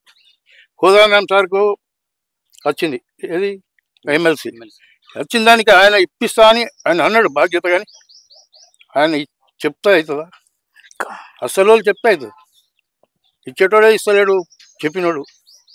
అందు గురించి మా యొక్క బాధ, మా కోరికలు నెరవేరాలని కోరుకుంటున్నాను. అన్నా మీ బాధ చూస్తుంటే ఏమని చెప్పాలి, ఎట్లా ఓదార్చాలి అనేది నాకు అర్థమైతలేదు. కానీ నాకు గొంతున్నంత వరకు, మీకు భూములు వచ్చే వరకు నా వంతు ప్రయత్నంగా, మా ఛానల్ వంతు ప్రయత్నంగా ప్రతిరోజు మీ గురించి ప్రశ్నిస్తూనే ఉంటాను. అవసరమైతే ఎటువంటి దీక్షలకైనా మీ చెల్లెమ్మగా నేను నీకు తోడు ఉంటానని చెప్పైతే నేను ప్రామిస్ చేస్తున్నాను. నేను ఒకసారి ఒకటి తీసుకున్నాను అంటే ఎవ్వరి మాట విన్నాను, చాలా మొండిదాన్ని, ఏదైనా నెరవేరే వరకు అసలు వదిలిపెట్టాను. నాకు అంటే మీరు ఇప్పుడు చాలా ఈ అన్న ఎమోషనల్ అయ్యారు, మీరు అందరు కూడా ఎమోషనల్ అవుతున్నారు, కళ్ళెంబని నీళ్ళు తెచ్చుకుంటారు. ఇంకెంతకాలం కొట్లాడతారు? ఇప్పుడు ఆల్రెడీ 67 సంవత్సరాలకు ఉన్నారు మీరు. చావో బతుకో ఈ గవర్నమెంట్ తో తేల్చుకోవాల్సినటువంటి అవసరం ఉన్నది, మరుక్షణమే తేల్చుకోవాల్సినటువంటి అవసరం ఉన్నది. వీళ్ళిద్దరూ ఈయన తెచ్చినోడు ఇచ్చినోడు ఇద్దరు కూడా మీ ఆకాంక్షలు నెరవేర్చకపోతే ఇంకా వేరేవాడు ఎందుకు ఇస్తాడు? నమ్మకం ఉండరా? అదే మీ తప్పకుండా అన్న, తప్పకుండా ప్రతిరోజు అంటే ఇన్ని రోజులు 10 రోజులకు ఒకసారి లేకపోతే అట్లా గుర్తొచ్చినప్పుడు ఒకసారి మాట్లాడేదాన్ని. ఇప్పుడు అట్లా కాదు, ప్రతిరోజు నా మార్నింగ్ న్యూస్ ద్వారా ప్రతిరోజు. మేము ఈ పార్టీ పెట్టిన తర్వాత 4 పోయినాము, 5 ఒకటి రిటర్న్ వచ్చేసిండు, 4 పోయినాం. మా వాళ్ళకు కూడా ఏం లేదు, ఎవరేమి భూములలో లేరు, ఏది ఆశించిన వాళ్ళు లేరు, ఆటో నడుపుకొని బతుకుతారు. నేను కూడా ఆటో నడుపుతాను ఇప్పటికి కూడా. ఇప్పుడు బంద్ చేస్తాం, ఇప్పుడు బంద్ చేశాను, పిల్లలు నడుపుతారు. ఓకే. వచ్చినటువంటి ఓకే టీవీ శ్రావ్య మిగతా మిత్రులందరూ కూడా మా తెలంగాణ ఉద్యమ జేఏసీ తరఫున ధన్యవాదాలు. ఎందుకంటే మీడియా కూడా ఒక పక్షం వహించి, అధికార పక్షమో ప్రతిపక్షమో వహించే వాళ్ళు ఉన్నారు తప్ప ప్రజాపక్షం వహించే వాళ్ళు లేరు. కానీ ఓకే టీవీ వాళ్ళు ప్రజాపక్షం వహించి హోలీ పండుగ సందర్భంగా యూనివర్సిటీకి వచ్చి వీళ్ళతో ఇంటరాక్షన్ పెట్టినందుకు వాళ్ళందరికీ కూడా ధన్యవాదాలు. మిగతా మా జేఏసీ మిత్రులందరూ కూడా చెప్పారు. కానీ నేను ఒక చిన్న మన హైదరాబాదీ కవాత్ ఒక మాట ఉంటుంది హైదరాబాద్లో, ఉర్దూ కహావత్, उनके ऊपर भी फूल बरस रहे, अपन के ऊपर भी फूल बरस रहे, लेकिन फ़र्क इतना है उन्हें डोली में हम डोले पे है. అంటే వాళ్ళ మీద పూలవర్షం కురుస్తుంది, మా మీద పూలవర్షం కురుస్తుంది, కానీ వాళ్ళు పల్లకిలో ఉన్నారు, మేము పాడ మీద ఉన్నాం. ఇంతే తేడా. ఈ గత ప్రభుత్వానికి కానీ ఇప్పుడు నడుస్తున్న ప్రభుత్వానికి కూడా పాలకులు మారిన కానీ వాళ్ళ పాలసీలు మారలేదు. తెలంగాణ ఉద్యమంలో చాలా సీరియస్గా పనిచేసినటువంటి, తమ జీవితాలను దారపోసినటువంటి 69 ఉద్యమంలో కీలకంగా వహించినటువంటి కేశవరావు జాదవ్ సార్ పేరు ఎవరు తీసుకోరు, దాని గురించి ఎవరు మాట్లాడరు. 69 మూవ్మెంట్లో అత్యంత అద్భుతంగా పోరాడినటువంటి ఈవి పద్మనాభన్ గురించి ఎవరు మాట్లాడరు. అంటే మన సంస్కృతి మన చరిత్ర మాట్లాడుకునే ముందు కూడా తెలంగాణ ఉద్యమంలో కీలక పాత్ర వహించినటువంటి వీళ్ళను కూడా తలుచుకోవడం మన బాధ్యత. అలాగే 10 సంవత్సరాల్లో అనేక రూపాల ఉద్యమాలు జరిగినాయి. ఇంతకుముందు మా సోమన్న చెప్తూ ఎంఎల్ పార్టీల నుంచి మొదలు పెడితే చిట్ట చివరికి ఉన్నట్టు ఒక చిన్న గల్లీ పార్టీల దాకా కూడా దాంట్లో భాగస్వామ్యమైంది. కానీ ఎక్కడ ఆశ నెరవేరలేదు. వివిధ రూపాల్లో జనసభ నుంచి మొదలు పెడితే ఐక్యవేదిక, మహాసభ, వీరణ పెట్టినటువంటి మహాసభ నుంచి ప్రతి ఒక్కరు ఈ ఉద్యమంలో పాల్గొన్నారు. కానీ ఒకానొక సందర్భంలో వచ్చిన వాళ్ళు మొత్తం ఆ క్రెడిట్ వాళ్ళ ఖాతాలో వేసుకొని ప్రజల ఆకాంక్షలను నెరవేర్చడంలో మాత్రం విఫలమయ్యారు. అదే తెలంగాణ ప్రజల ఆకాంక్షలు కావచ్చు, తెలంగాణ ఉద్యమంలో పాల్గొన్నటువంటి ఉద్యమకారుల ఆకాంక్షలు కూడా పరిపూర్తి చేయలేని పరిస్థితి ఉన్నది. ప్రధానంగా ఇంతకుముందు గత ప్రభుత్వాలు చేసిన తప్పుల మీద ఊకే ఎగిరిపడుతూ వాళ్ళని తిడుతూ దానికి పరిష్కారం చూపెట్టకుండా మాటలతోటే కాలం ఎలబుస్తున్నటువంటి పరిస్థితి కూడా ఇప్పుడు ఉన్నది. మీకు దమ్ముంటే ఇప్పుడున్న ప్రభుత్వాలు గత ప్రభుత్వాలు చేసినటువంటి తప్పులను కాగ్ రిపోర్ట్ ఉంది కదా, కాగ్ రిపోర్ట్ని బయటకు తీయండి. దాంట్లో గత ప్రభుత్వం చేసినటువంటి ఏమేమి తప్పులు ఉన్నాయి, ఎవరెవరు దొంగలు లంగలు అవన్నీ బయట పెట్టండి, వాళ్ళ మీద చర్యలు తీసుకోండి. గత ప్రభుత్వాలు ముచ్చర్ల ఫార్మా పేరు మీద లక్షల ఎకరాలు పక్కకు పెట్టుకున్నారు, రియల్ ఎస్టేట్ చేసుకున్నారు. వాళ్ళని తిడుతూ ఇప్పుడు మీరేం చేస్తున్నారు? లగచర్ల పేరు మీద మీరు మళ్ళీ ప్రజల దగ్గర నుంచి భూములు గుంజుకుంటున్నారు, పేర్లు మారుస్తున్నారు. ఈ అంశాలన్నీ కూడా మేము ప్రశ్నిస్తున్నాం. గతం వాళ్ళు తప్పులు ఇక్కడ ఇప్పుడు వాళ్ళు సొక్కం వాళ్ళని అనే కాన్సెప్ట్ కాదు, కానీ ప్రజల ఆకాంక్షలను ప్రధానంగా ఈ తెలంగాణలో ఉన్నటువంటి భూమి అంశాన్ని అంతకుముందు గత పాలకులు ఎవడొచ్చినా భూములు దోసుకపోయారు. తెలంగాణ ఏర్పడ్డాక వచ్చిన ప్రభుత్వాలు భూములను దోసుకపోతున్నారు. ఇప్పుడు వచ్చిన ప్రభుత్వాలు కూడా మళ్ళీ భూముల మీద పడుతున్నారు, రైతుల మీదే పడుతున్నారు. వీటన్నిటికీ పరిష్కారం కావాలి. పరిష్కారం కావాలంటే ప్రజాస్వామ్యం కావాలి. ప్రజాస్వామ్య పరంగా ప్రశ్నించే గొంతులను స్వేచ్ఛని ఇవ్వాలి. ప్రజల పట్ల కమిట్మెంట్తో ఉండాలి. ప్రజల పట్ల మీరు ఎంత బాధ్యతగా ఉంటే, ఎంత ప్రేమగా ఉంటే ప్రజలు మిమ్మల్ని ప్రేమిస్తారు. మీకు ఎక్కువ కాలం మీ రాజకీయ అధికారమో మీ అధికారంలో కొనసాగిస్తారు. ఇప్పుడున్న పరిస్థితి ఎట్లుందంటే, ఒక సీనియర్ జర్నలిస్ట్ మిత్రుడు చెప్పిండు, ఒక చెట్టు మీద 2 కాకులు, ఒక కాకి కూర్చొని వచ్చిపోయేటోళ్ళ మీద, చెట్టు కింద వాళ్ళ మీద రెట్టేస్తున్నదట. ఒక కాకి చెట్టు మీద కూర్చొని ఆ చెట్టు కిందకి వచ్చిన వాళ్ళ మీద రెట్టేస్తున్నది. ఇంకో కాకి వచ్చి చెప్పింది, చాలా తప్పు, నువ్వు అలర్ట్ చేయాలి జనాల్ని, అలర్ట్ చేయకుండా మీరు అట్లా చేయడం తప్పు, ప్రజాస్వామిక పద్ధతి కాదు అని చెప్పి ఇంకో కాకి వస్తే ఎట్లా చేయాలో చెప్పు అంటే, ఆ రెట్టేసే ముందు కాకి కావు నరిసిందట. ఏమైందని ఇట్లా మీది చూస్తే నోట్లో పడ్డది ఎట్ట. ఇప్పుడు తెలంగాణలో ఉన్న పరిస్థితి అదే. అంతకుముందు కాకేమో అలర్ట్నెస్ లేకుండా ప్రజల మీద దుర్మార్గంగా ప్రవర్తించింది. ఈ సంవత్సర కాలంలో ఇప్పుడు వచ్చిన రెండో కాకి ఈ పద్ధతి చేస్తుంది. కాబట్టి మా తెలంగాణ జేఏసీ ఉద్యమ జేఏసీ నుంచి మేము డిమాండ్ చేసేది ప్రజల ఆకాంక్షలను తీర్చండి. మీరు పదవులు మారుకుంటూ ప్లేసులు మారుకుంటూ ప్రజల్ని ఇబ్బంది పెట్టే, ప్రజల్ని హింసించే, ప్రజల ఉసురు తగిలించుకునే ప్రోగ్రాం పెట్టుకోకండి. గతంలో చేసినట్టు మీరు చేయకండి అని మా ఉద్యమ జేఏసీ నుంచి ఒక హెచ్చరిక చేస్తూ ప్రజల పక్షం వహించండి. ఉద్యమకారుల జేఏసీ ఏవైతే డిమాండ్లు పెట్టిందో ఉద్యమకారులకు సంబంధించింది కానీ ప్రజల ఆకాంక్షలకు సంబంధించింది కానీ ఈ అంశాలన్నింటి కూడా తక్షణం పరిష్కారం చేయాలని మా జేఏసీ నుంచి విజ్ఞప్తి చేస్తున్నాం. Thank you. ముందుగా ఓకే టీవీ వారికి శుభాకాంక్షలు తెలుపుతూ ఏదైతే ప్రజా సమస్యల మీద వీరు పోరాటం చేస్తున్నారో అదేవిధంగా పోరాటాలను చూపిస్తున్నారో ముఖ్యంగా శ్రావ్య గారికి అదేవిధంగా వారి టీంకి శుభాకాంక్షలు తెలుపుతూ నేను తెలంగాణ ఉద్యమకారుల జేఏసీ సెక్రటరీ జనరల్గా పనిచేస్తూ ఉన్నాను. నా పేరు తుమ్మల ప్రఫుల్ రామరెడ్డి. నేను 96 నుంచి తెలంగాణ ఉద్యమంలో వచ్చినాం. ఆ రోజు ఐక్యవేదికలో కేశవరావు జాదవ్ గారి దాంట్లో స్టీరింగ్ కమిటీ మెంబర్గా మా ఆర్గనైజేషన్ ఉంది. 96 నుంచి నిరంతరంగా ఉద్యమాలతో పాటు ఆ రోజు ఆదిలాబాద్ టు అలంపూర్ సైకిల్ యాత్ర కొనసాగించుకుంటూ ఇప్పటికి కూడా ఇంకా ఇవాళ 2025లో కూడా మళ్ళీ ఉద్యమ బాటలనే మేము నడుస్తూ ఉన్నాం. కేసీఆర్ను కూడా లేపినాం, ఉద్యమంలో తీసుకొచ్చిన వాళ్ళ దాంట్లో నేను కూడా ఒకరిని. గొప్పలు చెప్తారు ఏదో నేను చేస్తే తెలంగాణ వచ్చింది కాదు, అందరు సబ్బండ వర్గాలు అందరూ వచ్చి దాదాపు 12 నుంచి 1400 మంది అమరులు మలిదశ, తొలి దశలో 369 నుంచి 450 పైచిలకు మందు వాళ్ళు ప్రాణత్యాగం చేస్తే అదే ఈ ఉస్మానియా గడ్డ మీద ఏదైతే ఇవాళ మనం ఉన్నామో ఈ ఉస్మానియా గడ్డ విద్యార్థులు నిజంగా కూడా వాళ్ళకు ఎంత వాళ్ళ గురించి చెప్పినా మనం రుణం తీర్చుకోలేం. ఎందుకంటే పోరాటాల గడ్డ ఇక్కడ కాకతీయ యూనివర్సిటీ. అదేవిధంగా కళాకారులు నిజంగా కూడా 30 ఏళ్ళ నుంచి 35 ఏళ్ళ నుంచి వాళ్ళు కళాకారులు ఎవరి కోసం పనిచేస్తారు? జనాల కోసం పనిచేస్తారు, ఉద్యమకారుల కోసం పనిచేస్తారు. వాళ్ళకు కూడా ఏం లేదు ఇవాళ. సరే వాళ్ళకు ఉద్యోగాలు అంటే సరే ఆ ఉద్యోగాలు ఇస్తాడా సస్తాడా అది పక్కన పెడితే గుర్తింపు కార్డు ఇవ్వాలి కదా. తెలంగాణ ఇవాళ బీఆర్ఎస్ను తీసేసి తెలంగాణ ఉద్యమకారులు అందరూ ఉద్యమకారులు కుటుంబాలు, అమరవీరుల కుటుంబాలు, విద్యార్థులు, కళాకారులు, సబ్బండ వర్గాలు అందరు కలిసి చేస్తేనే 1.7% తోటి ఇలా కాంగ్రెస్ ప్రభుత్వం అనేది ఏర్పడ్డది. ఆ రోజు మాణిక్రావు ఠాక్రే ఇక్కడ ఇన్ఛార్జ్ ఉన్నప్పుడు దాదాపు 6 నెలలు కాంగ్రెస్ ప్రభుత్వం రాకముందే వాళ్ళు ఎంబడి పడ్డడం, ఉద్యమకారులకు మీరు చేస్తేనే గెలుస్తారు లేదంటే మిమ్మల్ని కూడా అట్లనే పెడతారని చెప్పే ఉద్దేశంతో దాదాపు 40-50 మీటింగ్లు వారితో జరపడం జరిగింది. అప్పుడు టీపీసీసీ ఇదే రేవంత్ రెడ్డి గారిని కలవడం, ఆయనకు చెప్పడం, మధు యాస్కి గారికి, పొన్నం ప్రభాకర్ గారికి వీళ్ళైతే ఎవరైతున్నారో రాముల నాయక్ అన్నను పట్టుకొని వాళ్ళ దగ్గరికి పోవడం, రోజు పొద్దుటి నుంచి రాత్రి దాకా వాళ్లకు మెమరాండంలు అసలు తెలంగాణ ఏంది ఇవన్నీ చెప్పుకుంటూ వచ్చినాం. వాళ్ళు ఆ దిశగా 250 గజాలు పెన్షన్లు వాగ్దానం చేసి మేనిఫెస్టోలో పెట్టిర్రు. అవైతే ఖచ్చితంగా ఇప్పుడు ఇమీడియట్ గా ఇవ్వాల్సిన అవసరం ఉంది. మీరు 6 నెలలు ఇస్తామన్నారు, సంవత్సరంన్నర అయిపోయింది, ఇంకా 2 నెలలు తీసుకుంటారా? తీసుకోండి అంతే, నెల 2 నెలలే. ఇంకా తర్వాత మాకు కూడా ఓపికలు లేవు. 250 గజాలు మళ్ళా ఇల్లు కట్టియడం ఏమవుతుంది? నువ్వు ఇచ్చేది ఏ జిల్లాకి ఆ జిల్లా ఇవ్వండి, ప్రభుత్వ భూమే కదా, దానికి ఖర్చు లేదు కదా, పెట్టుబడి లేదు, బడ్జెట్ లేదు అంటున్నావు. పెన్షన్లు ఇంకో 6 నెలలకు స్టార్ట్ చేస్తావు, స్టార్ట్ చేయి.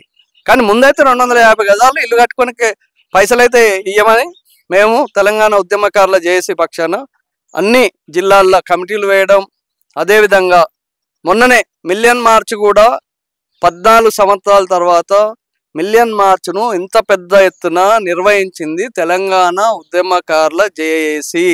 పూర్తిగా మా భుజాల మీద వేసుకొని 10 రోజులు తిండి నిద్ర లేకుండా అందరం కలిసి సంఘటితంగా ఈ పొలిటికల్ పార్టీ కానీ ప్రజా నాయకులే కానీ ప్రజా సంఘాలే కానీ ఇండివిజువల్ వ్యక్తులను కానీ మ్యాక్సిమం కలవడం అది విజయవంతం అయ్యింది. అదేవిధంగా ముందు కూడా వచ్చే నెల కూడా ఈ సభలు ఏర్పాటు చేస్తున్నాం. కాబట్టి మేము అనేది ఇప్పుడు ఈ ప్రభుత్వాన్ని కోరేది ఒకటే, ఖచ్చితంగా మీరు చెప్పినట్టు ఇమీడియట్గా ఇస్తేనేమో మంచిది, లేదంటే మా పందా మాకుంటుంది. మేము కూడా ఇంకొక నెల రోజులో లాస్ట్ 2 నెలలు అవుతాం. ఆ తర్వాత మా ఉద్యమాలు చాలా తీవ్రతరంగా అవుతాయి. దాన్ని మీరు తట్టుకోలేరు. ఇంతకుముందు కేసీఆరే తట్టుకోలేడు, తీసుకొచ్చిన మేము బొందబెట్టినాం. మీరెంత ఇయ్యాల తీసుకొచ్చిన వాళ్ళనే బొందబెట్టే శక్తి తెలంగాణ ఉద్యమకారులకు అందరికీ ఉంది. కాబట్టి మీకు అందరికి కూడా ఈ ప్రభుత్వానికి మేము డిమాండ్ చేస్తూ ఉన్నాం, నెల నుంచి 2 నెలల మధ్యలో మీరు ఇవి చేసి చూపించాలని కోరుతూ నాకు ఇచ్చిన సమయానికి మీకు అందరికీ కూడా ధన్యవాదాలు. మేము ప్రభుత్వాలకి తల వంచి అడగడం లేదు. ఎవడి మోచే నీళ్లు తాగం, మీ హక్కులను ఎవడి మోచే నీళ్లు తాగం. తెలంగాణ రాష్ట్రం కోసము ఇల్లు ఆలు పిల్లల్ని ఆకిల్ని సర్వం మొత్తం వదులుకొని ప్రతి పల్లెని తిరిగి పోరాటం చేసినటువంటి వ్యక్తులం. ప్రభుత్వాలు ఇస్తాయా ఇయ్యయా, ఇయ్యకపోతే ఏం చేయాలనేది కూడా ఆ నిర్ణయాలు తదుపరి ఆ నిర్ణయాలు కూడా మీరే ఇచ్చినట్టు అవకాశం ఉంటుంది. ఏ ప్రభుత్వం అయితే ఉద్యమకారులకు న్యాయం చేయకపోతే పోరాటం ఏ విధంగా చేయాలనేది మీరే చూపించినట్టు వాళ్ళు అవుతారని చెప్పేసి మేము దీన్ని తెలియజేస్తా ఉన్నాం. మాట్లాడే ముందు మీకు ఇంకొక ఏప్రిల్ మాసం వస్తుంది కాబట్టి మహనీయుల కోసం ఒకటే పాట. బుద్ధం శరణం గచ్ఛామి ధమ్మం శరణం గచ్ఛామి సంఘం శరణం గచ్ఛామి.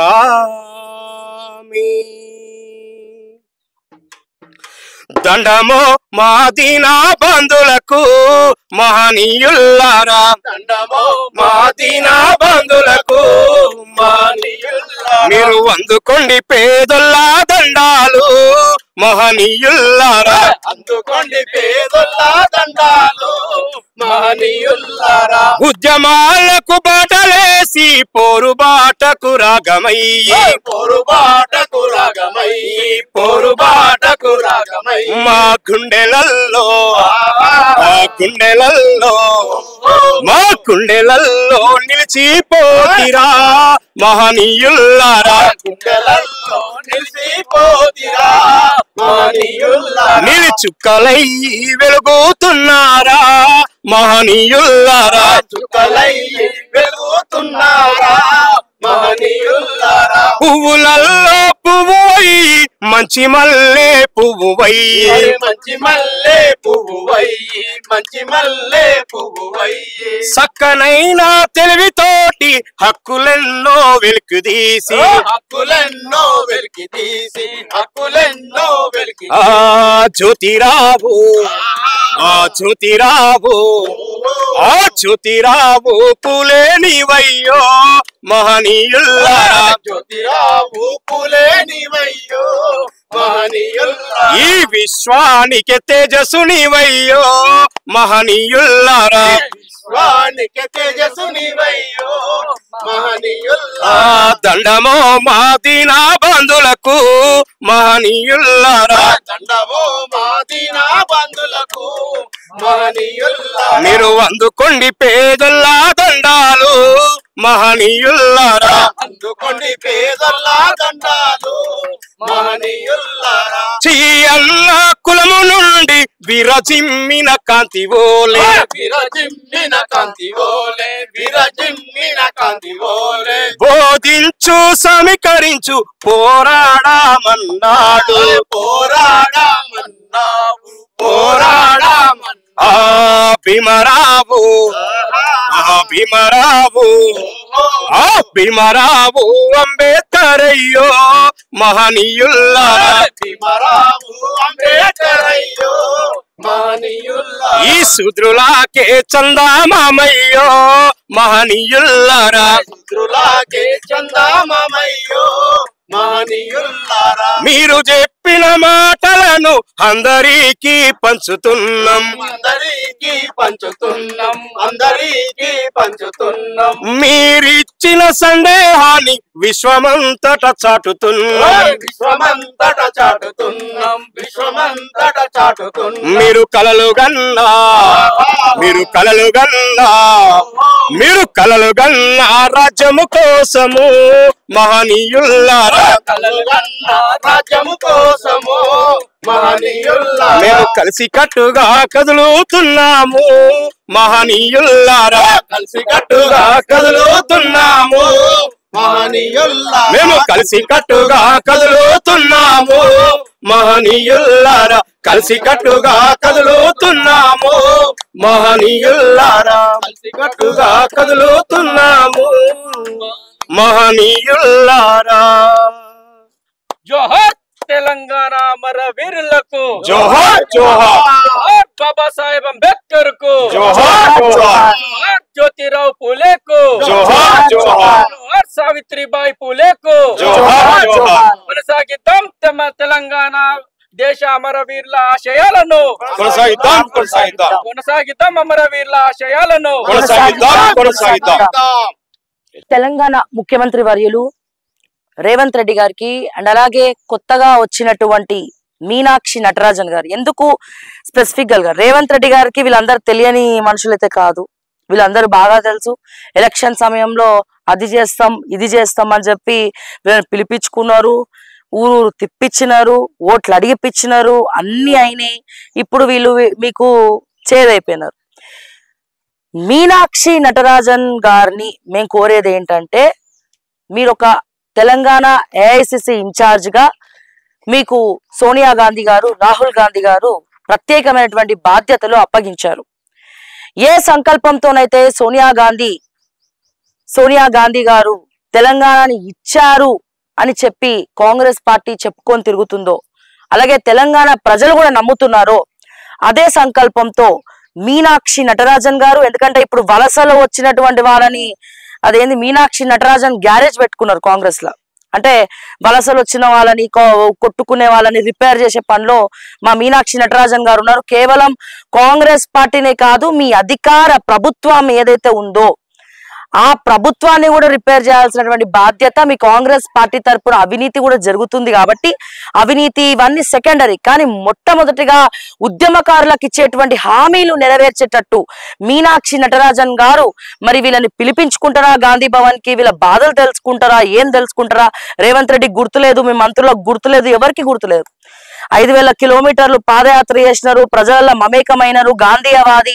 సో మీకు ప్రతి ఒక్కటి కూడా తెలుసు, మీకు ఆ బాధ ఏందో తెలుసు. కాబట్టి ఉద్యమకారులను పిలిపించుకోండి, మీ ప్రభుత్వ హయాంలోనే ఉద్యమకారులకు మంచి జరిగింది అని అనిపించుకోండి యావత్ తెలంగాణ ప్రజానికంతో అని చెప్పి నేను మరొకసారి మీనాక్షి నటరాజన్ గారికి నేను ఈ బాధ్యత వహించండి అని చెప్పి నేను రిక్వెస్ట్ చేస్తూ, అట్లాగే చాలా రోజుల తర్వాత ఎమ్మెల్సీ పదవి పొందినటువంటి విజయశాంతి గారు, కేసీఆర్ గారు ఎట్లనైతే ఉద్యమంలో పార్టిసిపేట్ చేసిరో ఒక మహిళగా విజయశాంతి ఒక తెలంగాణ ఫైర్ బ్రాండ్ గా పార్టీ పెట్టి తెలంగాణ కోసం, తెలంగాణ ప్రజల కోసం ఏదో సాధించాలన్న ఉద్దేశంతో మరి ఆవిడ ఉన్నారు. కాబట్టి ఇప్పుడు ఎమ్మెల్సీగా మరి నామినేట్ అయినారు, చాలా సంతోషం. బీసీ బిడ్డ, మీరు అక్కడితో ఆగిపోవద్దు.